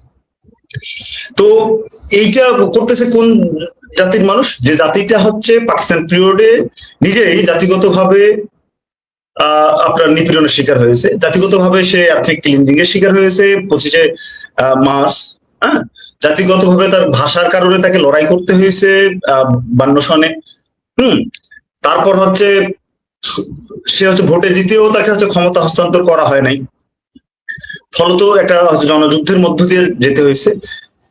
এত তো অভিজ্ঞতার ভিতর দিয়ে যাওয়া একটা জনজাতির মানুষ অন্য জাতির মানুষকে সে একই রকম ভাবে যেভাবে মানে 24 বছর আগে পাকিস্তানি শাসক গোষ্ঠী যেভাবে বাঙালি হওয়ার কারণে তার উপর নিপীড়ন করতো, একই নিপীড়নটা সে সংগঠিত করা হচ্ছে বাংলাদেশ নামক নতুন রাষ্ট্রটা করার পর বাঙালি ভিন্ন অন্যান্য জাতিসত্তার মানুষ। তো এইরকম করার পর যখন সে নিজেই জাতি হিসেবে মানে যেহেতু বড় জাতি সেই অর্থে সংখ্যার জায়গা থেকে আর কি, এবং যেহেতু সে হচ্ছে ক্ষমতাসীন জাতি, সে অন্য জাতির মানুষকে বিচ্ছিন্ন করে ফেলে, সে আবার সেই জাতির মানুষ যখন অন্যায়ের শিকার হয়, নিপীড়নের শিকার হয় কিংবা স্বায়ত্তশাসন দাবি করে, তখন তাকে বিচ্ছিন্নতাবাদী বলা বা সংবিধান বিরোধী বলা এক ধরনের হিপোক্রেসি আর কি। এইটা কেউ বলতে পারে না। এইটার দায় শুধুমাত্র হচ্ছে বাঙালিদের, বাঙালি শাসক গোষ্ঠীর 54 বছর ধরে যারা শাসন করছে তাদের। এখন একটা জিনিস দেখেন, আপনি মনে করেন এটাই কি শেষ, এর বাইরে দিয়ে মনে করেন পাহাড়ে সেটেলার ঢুকিয়ে দেওয়া, তার হচ্ছে মানে সংখ্যাগত জায়গা থেকে বাঙালির সংখ্যা বাড়ানো, তারপর হচ্ছে সেইখানে হচ্ছে আপনার একটা সামরিক শাসন, একই দেশের মধ্যে দুইটা নীতির মতো করে একটা সামরিক শাসন রাখা, এই সমস্ত কিছুই তো সে করে শুধুমাত্র হচ্ছে এই ভূখণ্ডটাকে বা ওই জাতিটাকে সে নিয়ন্ত্রণ করার জন্য। এই কাজ করার পর সে আর একটা অন্য জাতির মানুষকে যদি বিচ্ছিন্নতাবাদী বলে, সেটা হিপোক্রেসি আর কি। এর বাইরে আসলে এটার উত্তর হয় না। কিন্তু মজার ব্যাপার আবার এটাও সত্য, এখন পর্যন্ত এতদিন পর্যন্ত কাউকেই হচ্ছে যে জনজাতির মানুষজন তাদের স্বায়ত্তশাসন বা স্বাধীনতার জন্য লড়াই করছেন, তাদেরকে কোনোভাবেই আমরা বলতে শুনি নাই যে তারা আসলে বিচ্ছিন্ন হইতে চায় বা তারা হচ্ছে স্বাধীন হইতে চায়, এটা কিন্তু বলে নাই। আমরা আমাদের জায়গা থেকে যদি বলি, আমরা এজ এ মার্কসিস্ট হিসেবে, যে বিচ্ছেদের স্বাধীনতা বিহীন প্রেম হচ্ছে মিথ্যা কথা। ধরেন আর একটা অ্যাঙ্গেলে যদি আমি কথাটা বলি, যে ধরেন কেউ বিচ্ছিন্ন হইতে চায় বা কেউ হচ্ছে সংবিধান বিরোধী হয়ে যায়, রাষ্ট্রবিরোধী হয়ে যায়, কখন হয় আর কি। ধরেন রাষ্ট্র বিষয়টা কি, রাষ্ট্র বিষয়টা কি হচ্ছে জাতি নিরপেক্ষ? এই রাষ্ট্র কি বহুজনের হচ্ছে রাষ্ট্র হয়ে উঠতে পারছে? এইখানে যে বহু বৈচিত্র্য সংস্কৃতি আছে, জাতি আছে, সেটা তো একটা কারাগারে রূপান্তরিত হয়েছে।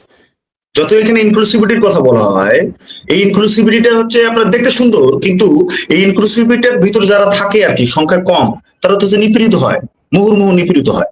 ধরেন যে জাতি নিজেই হচ্ছে আজ থেকে 54 বছর আগে সে হচ্ছে পাকিস্তান থেকে বিচ্ছিন্ন হয়েছে, বিচ্ছিন্ন হওয়ার কারণ আছে, সে জাতি এখানে লড়াই করে সবাই মিলে ধর্মের ভিত্তিতে একখান দেশ বানাইছে, তার নাম হচ্ছে পাকিস্তান, প্যারের পাকিস্তান। সেই প্যারের পাকিস্তানে সে থাকতে পারে না, ধর্মীয় জায়গা থেকে ধর্মীয় বোধ নিয়ে সে হচ্ছে থাকতে গেছিল যে মুসলমানদের একটা দেশ।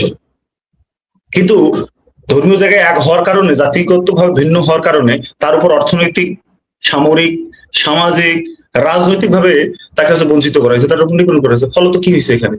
ফলত 69-এর গণঅভ্যুত্থান হয়েছে, 52-এর ভাষা আন্দোলন হয়েছে, এবং শেষে একটা জনযুদ্ধ হয়েছে। জনযুদ্ধের মধ্যে দিয়ে একটা স্বাধীন ভূখণ্ডের জন্ম হয়েছে।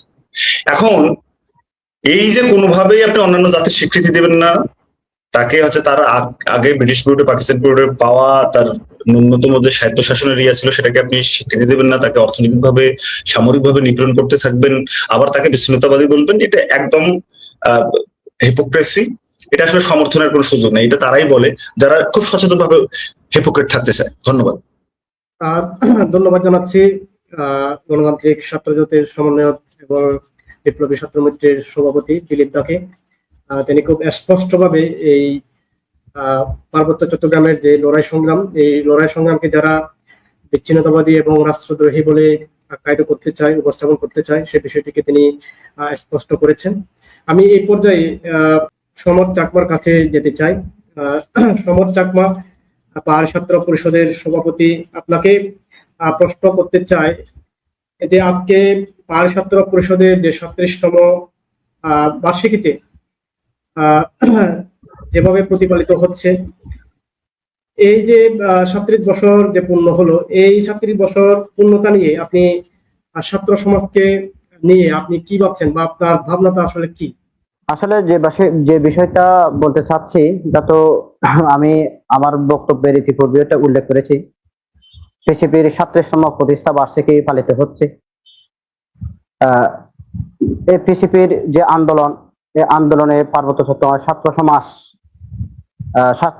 সমাজের যে স্বার্থ, এই যে জিনিসগুলো রয়েছে, যে স্বার্থগত যে জায়গাগুলো রয়েছে, সেই জায়গায় কিন্তু পাহাড় ছাত্র পরিষদ সেটা প্রতিনিয়ত প্রতিটা ক্ষণে ক্ষণে কিন্তু প্রতিটা ক্ষেত্রে কিন্তু সামনে থেকে কিন্তু তারা পাহাড় ছাত্র পরিষদ নেতৃত্ব দিয়েছে, সাথে ছিল অন্যায়ের বিরুদ্ধে কিন্তু প্রতিবাদ করেছে। আজকে পার্বত্য চট্টগ্রামে যে বারবার যে জিনিসগুলো আসছে, যে লড়াই সংগ্রামে যে বাধা, যে বিভ্রান্তিগুলো যে তৈরি হয়েছে, সেটা বরাবরই বলা হচ্ছে। পাহাড়ি ছাত্র পরিষদ 92 সালে রাঙামাটি থেকে তৃতীয় প্রতিষ্ঠা বার্ষিকীতে সাহিত্য শাসনের ডাক দিয়েছে। এই যে 92 থেকে সাহিত্য শাসনের যে পাহাড় ছাত্র পরিষদের যে দাবি ছিল, সেটা সমগ্র ছাত্র সমাজ কিন্তু, ছাত্র জনগণ সবাই কিন্তু সেখানে সমর্থন দিয়েছিল। এর দাবি কিন্তু তখনই জনপ্রিয় হয়ে উঠেছে। আজকে যারা হচ্ছে, এবং একই সাথে এই যে সাহিত্য শাসনের যে ধারাগুলা, যে 10 মার্চ পূর্ণ সাহিত্য শাসন যে উত্থাপন দিবস হলো, এর মধ্যে যে একটা যে প্রক্রিয়া হলো, পাহাড়ি ছাত্র পরিষদ যে সাহিত্য শাসন, পূর্ণ সাহিত্য শাসনের দাবি নিয়ে কিন্তু এগিয়ে যাচ্ছে। তার রাজনৈতিক পরিণতি, তার চূড়ান্ত পরিণতিতে যে ইউপিডিএফ গঠন হলো, ইউপিডিএফও কিন্তু তার জায়গা থেকে পূর্ণ সাহিত্য শাসনের সংগ্রাম কিন্তু চালিয়ে যাচ্ছে। আজকে এই যে সাহিত্য শাসনের যে ধারাটা, এভাবে যে ধারাটা রয়েছে, পার্বত্য চট্টগ্রামের ছাত্র সমাজের ক্ষেত্রে যে প্রশ্ন, মূল যে জায়গাগুলো আছে, যে প্রশ্নগুলো সামনে চলে আসে হচ্ছে, যারা হচ্ছে যে আপসকামী যে ধারাগুলা, সে সময় পাহাড় ছাত্র পরিষদ গঠনের সময় কিন্তু তারা উপজাতি এই নামটা কিন্তু বরাবরই হচ্ছে, যারা শাসক গোষ্ঠীর যারা সমীহ করতো, যাদের শাসক গোষ্ঠী তাদের উপর কোন রকমে ক্ষোভ সৃষ্টি না করে সমীহ চোখে দেখে, এই ধরনের ব্যাপারগুলো কিন্তু আলাপ আলোচনা হয়েছিল সেই সময় গঠনের ক্ষেত্রে যদি দেখা যায়। কিন্তু এই যে 90 দশকে 89 যারা হচ্ছে পাহাড়ি ছাত্র পরিষদের নামটা হচ্ছে উপজাতি ছাত্র পরিষদ রাখতে চেয়েছিল, তারা কিন্তু দেখা গেল 1997 সালে পার্বত্য চুক্তিতে কিন্তু উপজাতি অধ্যুষিত অঞ্চল হিসেবে তারা কিন্তু চুক্তি স্বাক্ষর করেছিল। এই বিষয়গুলো খুবই মজার। আসলে যে আপসকামী যে ধারাটা, কিন্তু এটা কিন্তু বোঝাই যায় সেটা। আজকে পার্বত্য চট্টগ্রামের চুক্তির মধ্যে দিয়ে এটা চুক্তির বিষয়টা আমরা বিরোধিতার খাতিরে বিরোধিতা করে, বিষয়টা কিন্তু সেই জায়গা থেকে আমি বলছি না। এক সময় আমাদেরকে চুক্তিকে সমালোচনা করার কারণে আমাদেরকে বলা হতো পার্বত্য চট্টগ্রামে যারা সাহিত্য শাসনের আন্দোলন করে, এটা সরকার, শাসক গোষ্ঠী, এই যে জায়সাস থেকে শুরু করে তারা সবাই হচ্ছে চুক্তি বিরোধী, নানান ধরনের তকমা দিয়ে থাকে। কিন্তু একটা সময় দেখা গেল কোটকন্ট্রোলার মা থেকে শুরু করে যারা জায়সাস, তারাই বলতেছে সরকারের চুক্তি বিরোধিতা করতেছে। আজকে হতাশের কোনো শেষ নেই। আজকে তারা নানান ধরনের আবেদন নিবেদন করে হচ্ছে তারা চুক্তি বাস্তবায়নের কথা বলতেছে। নানান ধরনের যে বিষয়গুলো চলে আসে, এই চুক্তির মধ্যে দিয়ে কি আসলে প্রকৃতপক্ষে পাহাড়ের সমাধান আসতে পারে? আসলে সেটা কিন্তু নয়। দেখা গেল যে পাহাড় চুক্তির আগে যে বাস্তবতা গুলো পার্বত্য চট্টগ্রামে ছিল, যে নিপীড়নের যে ধরনগুলো, দর্শন, হত্যা, জ্বালাও পোড়াও, যে ভূমি বেদখল থেকে শুরু করে যে জাতিগত স্বীকৃতি, ভাষার স্বীকৃতি যে সমস্যাগুলো হচ্ছে ছিল, সেখানে যে সেনা শাসন, সেনা ক্যাম্প বৃদ্ধি, সেটেলারদের যে সমতলে যে সম্মানজনক ভাবে সমতলে পুনর্বাসনের যে বিষয়গুলো, যে ভূমি ব্যবস্থা যে নিশ্চিতকরণের যে বিষয়গুলো চলে আসে পার্বত্য চুক্তির মধ্যে, কিন্তু সেটা কিন্তু অনেক কিছু উল্লেখ নেই। সেটা পার্বত্য চুক্তিতে কিন্তু এই যে সমাজ সেটেলারদের বিষয়ে কিন্তু কোনো স্পষ্ট কোনো বক্তব্যই নেই, সেখানে একটি লাইনও নেই সেখানে, এটা কিন্তু স্পষ্ট। সে কারণে আমরা যে পূর্ণ স্বায়ত্ত শাসনের ক্ষেত্রে আমরা স্পষ্ট যে ধারাগুলো আমরা নিশ্চিত করতে চাচ্ছি হচ্ছে পার্বত্য চট্টগ্রাম মানুষ তার আত্মসম্মান নিয়ে দেশে থাকবে, তার বাঁচার অধিকার নিয়ে দেশে থাকবে, তার ভূমি অধিকার নিয়ে সেখানে হচ্ছে দেশে থাকবে পার্বত্য চট্টগ্রামের বুকে। এই জিনিসগুলো নিশ্চিত করার জন্য কিন্তু আমাদের একজন নারী তার নিজের আত্মসম্মান দিয়েছে, সেখানে বেঁচে থাকবে, পাহাড়ের বুকে ঘুরে বেড়াবে। এই যে স্বপ্নগুলো আমরা দেখতেছি, এটা নিশ্চিত করার জন্য কিন্তু আমাদের পূর্ণ স্বায়ত্ত শাসন আন্দোলনকে হচ্ছে সেটা চালিয়ে নিয়ে যেতে হবে। সে আপসকামী ধারাগুলো যারা আন্দোলনকে বিক্রি করে দিয়েছে, যারা সরকারের খেলার পুতুল, আজকে শাসক গোষ্ঠীর যারা আছে খেলার পুতুল হিসেবে থাকে, তাদের দ্বারা কিন্তু এই আন্দোলনকে চালিয়ে নেওয়া সম্ভব না। আজকে তাদের বক্তব্য ধরন, তাদের জীবনযাপনের ধরনগুলো দেখলেও কিন্তু সুস্পষ্ট বোঝা যায়। সেই কারণে হচ্ছে পার্বত্য চট্টগ্রামে ছাত্র সমাজের যে পরিস্থিতিটা চলছে, এখান থেকে কেউ রক্ষা পাবে না, যে নিপীড়ন থেকে কেউ রক্ষা পাচ্ছে না। সেজন্য হচ্ছে পাহাড় ছাত্র পরিষদ থেকে শুরু করে ইউপিডিএফ থেকে শুরু করে আমাদের যে সহযোগী সংগঠন, যে হিউম্যান ফেডারেশন গণতান্ত্রিক যুব ফোরাম থেকে শুরু করে যারা হচ্ছে পূর্ণ স্বায়ত্ত শাসনের যে আন্দোলন, পূর্ণ স্বায়ত্ত শাসন যে আদায়ের জন্য যে লড়াইটা চলছে, এই লড়াই হচ্ছে পাহাড়ি ছাত্র পরিষদের যে লড়াইটা চলছে, এটাকে ছাত্র সমাজকে সেখানে সংযুক্ত হতে হবে। পাহাড় ছাত্র পরিষদের পতাকা দলে কিন্তু সেখানে সমাবেত হতে হবে। তবেই কিন্তু পার্বত্য চট্টগ্রামে আগামী দিনে যে ছাত্র সমাজ, যে ছাত্র সমাজের সাথে যে সংগঠনের সাথে যে একাকার হয়ে সেখানে সংগ্রাম পরিচালনা করলে কিন্তু পার্বত্য চট্টগ্রাম মুক্তি সেটা নিশ্চয়ই সম্ভব বলে আমি মনে করি। এটাই হচ্ছে সংক্ষিপ্ত ভাবে বলা। ধন্যবাদ জানাচ্ছি সহযোদ্ধা দাস সমর চাকমাকে। আমি এই পর্যায়ে একটু হিউম্যানস ফেডারেশনের সভাপতি নীতি চাকমার কাছে আসতে চাই। নীতি চাকমার কাছে আমার প্রশ্ন হচ্ছে, এই যে 2016 সালে কুমিল্লা ক্যান্টনমেন্টে সোহাগী জাহান তনুকে দর্শন করা হয়েছিল। দীর্ঘ 10 বছর পরে আজকে আমরা কিছুদিন পূর্বেই দেখতে পেলাম যে যারা তনুকে দর্শন করেছে, দর্শনের পর হত্যা করেছে, তাদেরকে হচ্ছে তাদের একজনকে গ্রেপ্তার করা হয়েছে এবং বিভিন্নভাবে আবার তনুদর্শনের যে আলামত, সেই আলামত গুলা বিভিন্ন পরীক্ষা নিরীক্ষা করা হচ্ছে। ঠিক অপরদিকে আমরা যদি দেখি যে 1996 সালে কিন্তু কল্পনা চাকমাকে চিহ্নিত অপহরণকারী লেফটেন্যান্ট ফেরদৌস গং দ্বারা কিন্তু অপহরণ করা হয়েছিল এবং পার্বত্য চট্টগ্রামে এই স্বাধীনতা পরবর্তী সময় থেকে আজ পর্যন্ত যে দর্শনের ঘটনাগুলো হচ্ছে, সেই দর্শনের ঘটনাগুলোর কোনো বিচার কিন্তু আমরা এখনো দেখতে পাইনি এবং দর্শকদের আটক করা হলেও বিচার সেভাবে কার্যকর করা হচ্ছে না। ঠিক একইভাবে আরো এটা একটা অ্যালার্মিং বিষয় এবং এটা খুবই একটা ভাববার বিষয় যে কল্পনা চাকমার মামলা থেকেও খারিজ করে দেওয়া হয়েছে। আপনি এই বিষয়টিকে কিভাবে দেখছেন? ধন্যবাদ সোহেল আরেকবার কোথাও আলোচনা করার সুযোগ দেওয়ার জন্য। পার্বত্য চট্টগ্রাম এবং হচ্ছে সমতলের এই শাসন নীতিগুলো আমরা যদি পরিলক্ষিত করি, তাহলে দেখা যাবে যে পাহাড়ে এক নীতি আর হচ্ছে সমতলের এক নীতি। তো এই জায়গা থেকে আমরা বলি কেন পৃথক পৃথক নীতি।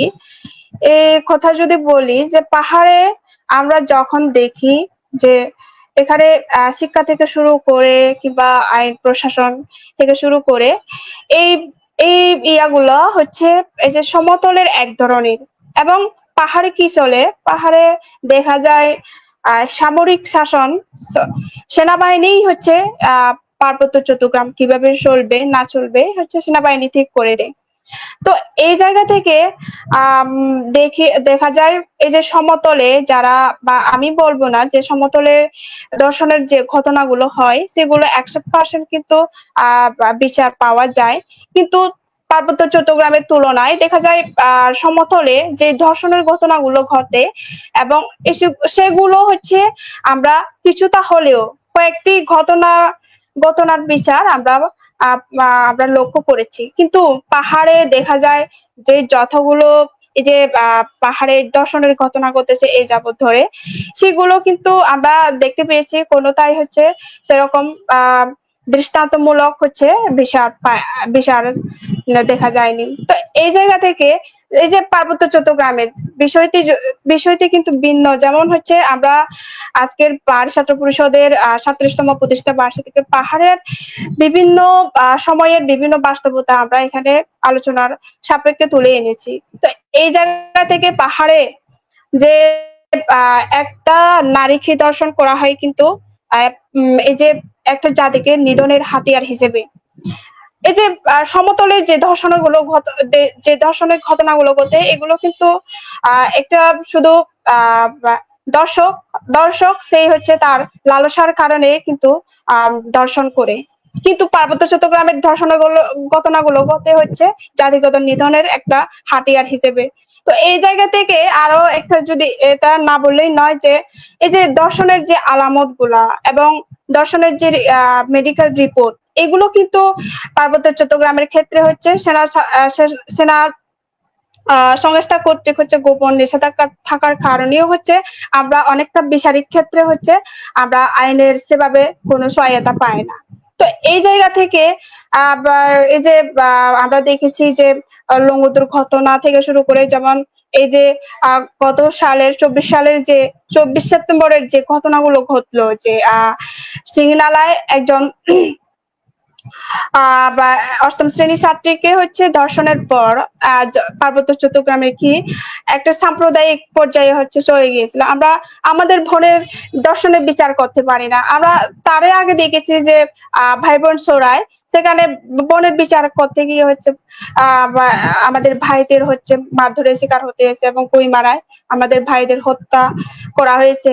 তো এই জায়গা থেকে হচ্ছে আমি মনে করি পাহাড়ের যে ধর্ষণের বিচারগুলো হচ্ছে না, এগুলো হচ্ছে একদম জাতিগত ভাবে হচ্ছে নিধনের আহ একটা একটা জাতিকে হচ্ছে দমিয়ে রাখার এবং হচ্ছে নিপীড়নের মধ্য দিয়ে হচ্ছে রাখার প্রচেষ্টার কারণে হচ্ছে পাহাড়ের যে ঘটনাগুলো আমরা দেখতে পাই না। এবং আজকের কল্পনা চাকমা প্রসঙ্গ যেহেতু এসে গেছে, এবং এই যে সোহাগী জাহান তনু থেকে শুরু করে আমরা দেখেছি শুধু কল্পনা চাকমার অপহরণের যে বিচার আমরা চাইনি, আমরা 2016 সালে যখন তনুকে ধর্ষণের পর হত্যা করা হয়, সে সময় ইলিমেন্স ফেডারেশন থেকে হচ্ছে আমরা প্রতিবাদ করেছি এবং পাহাড়েও জোরালো হচ্ছে আন্দোলন গড়ে তুলেছি। তো এই জায়গা থেকে কিন্তু তনুর যে ঘটনা, যে দর্শককে হচ্ছে একজনকে হলেও এখানে কিন্তু হচ্ছে তাকে গ্রেপ্তার করা হয়েছে। কিন্তু আমরা লক্ষ্য করি যে বিগত সরকার যদি, আওয়ামী লীগ যদি এখনো পর্যন্ত ক্ষমতায় যদি থাকতো, তাহলে আমার মনে হয় যে তনুর এই যে দর্শককে এখনো পর্যন্ত হচ্ছে দৌড়াশোয়ার বাইরে থাকতো এবং হচ্ছে তাকে ধরতে গ্রেপ্তার করা হতো না। তো এই জায়গা থেকে আবার যদি বলি, কল্পনা চাকমা অপহরণের ঘটনা কেন হচ্ছে এখনো পর্যন্ত তার হদিস পাওয়া যাচ্ছে না এবং প্রশাসন কিংবা রাষ্ট্র কেন হচ্ছে সন্ধান দিচ্ছে না, এই জায়গা থেকে যদি আমি যদি বলি, তো এই যে কল্পনা চাকমার কে ছিলেন এবং তিনি তার কি ভূমিকা ছিল, এগুলো যদি একটু একটু তুলে আনি, তাহলে বুঝতে সুবিধা হবে যে কল্পনা চাকমা কিন্তু শাসক গোষ্ঠীর কুশল ছিলেন। এই যে তিনি পার্বত্য চট্টগ্রামের হচ্ছে জাতিসত্তা মুক্তি সংগ্রামের আন্দোলনের সাথে যুক্ত ছিলেন এবং তিনি আপসহীন সংগ্রামে গুরুত্বপূর্ণ ভূমিকা রেখেছিলেন। পার্বত্য চুক্তির জন্য যখন হচ্ছে বৈঠক হচ্ছে পরপর, তিনি কিন্তু এই যে সমসাময়িক যারা ছাত্র নেতা ছিলেন বা যারা তার হচ্ছে আন্দোলনে শরিক ছিলেন বাগাইছড়িতে, এই যে যারা সুবিধাকামী বা আপোষকামী, তাদের ভূমিকাগুলো যখন তিনি দেখেছিলেন যে তারা একটা আপোষকামী পথে এগিয়ে যাচ্ছে, সে সময় তিনি তার সহযোদ্ধাদের নিয়ে চিন্তিত ছিলেন। এবং কল্পনা ডায়েরিতে যদি পড়ি, তিনি রূপক চাকমাকে হচ্ছে তার স্মৃতির মাধ্যমে তার চিন্তিত যে মনোভাব হচ্ছে তিনি চিঠির মাধ্যমে প্রকাশ করেন।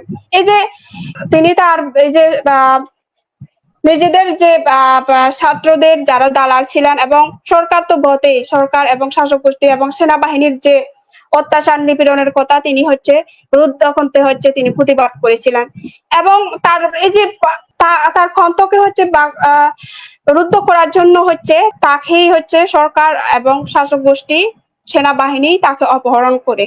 তো এখন যদি বলি যে এই যে কল্পনা চাকমার চিহ্নিত আমরা দেখেছি, কল্পনা চাকমা যে অপহরণকারীকে তার ভাইয়েরা এবং তার মা বৌদিরা হচ্ছে নিজ চোখে দেখেছিল যে সেই অপরাধী হচ্ছে চিহ্নিত, এবং লেফটেন্যান্ট ফেরদৌস তার গংদের নিয়ে হচ্ছে তাকে অপহরণ করে মাঝরাতে। কিন্তু এখানে রাষ্ট্রই হচ্ছে তখন থেকেই রাষ্ট্র এবং হচ্ছে আমরা জানি যে পাহাড়ে এই যে পাহাড়ে সন্তুলার মাও কিন্তু এই যে জায়াজের যে প্রধান সন্তুলার মাও কিন্তু এই কল্পনা চাকমার ঘটনাকে কিন্তু বিতর্কিত বলে আখ্যায়িত করেছিলেন। যখন কল্পনা চাকমার অপহরণের কথা সাংবাদিকরা যখন তাকে জিজ্ঞেস করে তিনি হচ্ছে বিতর্কিত ঘটনা বলে আখ্যায়িত করেছেন, এবং এই জায়গা থেকেই কিন্তু এই যে শাসক গোষ্ঠী কিন্তু নানাভাবে হচ্ছে তার অপহরণের ঘটনা হচ্ছে দামাচাপা দেওয়ার জন্য নানাভাবে গড়িমসি করেছিল, এবং সর্বশেষ আমরা দেখেছি যে তার এই যে অপহরণের যে মামলা করা হয় এবং বারবার এই যে আমরা কল্পনা চাকমার যে শুনানির নামে যে কালক্ষেপণের প্রতিবাদে হচ্ছে আমরা 18 সালে হচ্ছে হিউম্যান ফেডারেশন থেকে একটা সমাবেশ করে সেই সমাবেশেও আমাদের সহযোদ্ধারা 21 জন হচ্ছে সহযোদ্ধা জেলে পর্যন্ত গিয়েছিল তার অপহরণের যে বিচারের দাবিতে। তো এই জায়গা থেকে পাহাড়ে দেখি যে অপহরণকারী কারা, দোষর কারা, রাষ্ট্র যদি না চায় তাহলে পাহাড়ে এই যে কল্পনা অপহরণকারীকে আমরা ধরতেই পারবো না, এবং আমরা দেখেছি তার পরবর্তীতে এই যে অপহরণকারীকে হচ্ছে তারা পদোন্নতি করেছিল, এবং এই যে মামলা খারিজ করার মাধ্যমেই কিন্তু অপরাধীদের কিন্তু তারা রক্ষা করছে এবং হচ্ছে নানাভাবে উস্কানি দিয়ে যাচ্ছে। তো এই যদি হয় পার্বত্য চট্টগ্রামের যে পরিস্থিতি, তাহলে আমরা হিউম্যান ফেডারেশন এরকম অবস্থা হচ্ছে বরদাস্ত করব না। তো আমরা হচ্ছে কল্পনা চাকমার অপহরণের বিচার বারবার হচ্ছে আমরা চাইবো, এবং কল্পনা চাকমার সন্ধান দিতে হবে। পাহাড়ি ছাত্র পরিষদের 36তম প্রতিষ্ঠা বার্ষিকীতে এই দাবি রেখে হচ্ছে আমার এই আলোচনা এখানে শেষ করছি। ধন্যবাদ জানাচ্ছি হিউম্যান ফেডারেশনের সভাপতি নীতি চাকমাকে। আমরা প্রায় শেষ পর্যায়ে চলে এসেছি আমাদের আলোচনা, আজকের 37তম প্রতিষ্ঠা বার্ষিকী উপলক্ষে যে আলোচনা সেটা আমরা শেষ পর্যায়ে চলে এসেছি। আমি একটু করে আমাদের আলোচনা শেষ করার আগে আমি অঙ্গদার কাছে একটু যেতে চাই। অঙ্গদার কাছে আমার সত্য প্রশ্ন যেটা থাকবে, এই যে পার্বত্য চট্টগ্রামে আমরা যে পূর্ণ স্বায়ত্ত শাসনের যে লড়াই করছি, এই পূর্ণ স্বায়ত্ত শাসনের অধিকার থেকে আপনি কিভাবে ব্যাখ্যা করবেন? ধন্যবাদ সোহেল। যখন আমি এর আগের প্রশ্ন সেখানে আলোচনা করেছিলাম যে পূর্ণ স্বায়ত্ত শাসন আমরা কিভাবে দেখি,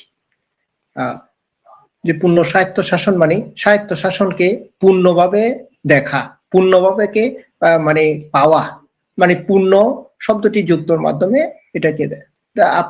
আপনারা জানেন যে জনসংহতি সমিতি সন্তুলার মা এবং তার দলের অনেকেই বিভিন্ন সময় বলে থাকেন যে পূর্ণ স্বায়ত্ত শাসন কোনো শব্দ নাই।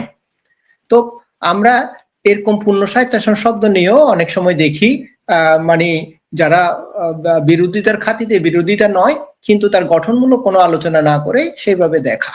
তো পরবর্তীতে আমরা দেখলাম তাদেরই এক সমাবেশে বা বিশেষ কোনো প্রতিষ্ঠা বার্ষিকী বা কোনো একটা অনুষ্ঠানে দেখলাম যে ঢাকা বিশ্ববিদ্যালয়ের সাংবাদিকতা বিভাগের অধ্যাপক সম্ভবত রুবায়েত ফেরদৌস স্যার, তিনি একটা আলোচনা করলেন যে চুক্তি তো বাস্তবায়ন হচ্ছে না, তাহলে পূর্ণ স্বায়ত্ত শাসনের জন্য লড়াই সংগ্রাম জোরদার করতে হবে আগামীতে। এই কথা বলার বিভিন্ন পত্রিকাও আমরা সেটা দেখলাম।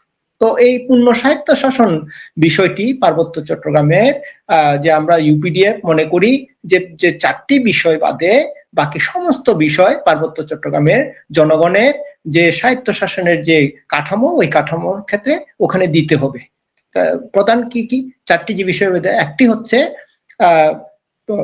অর্থ।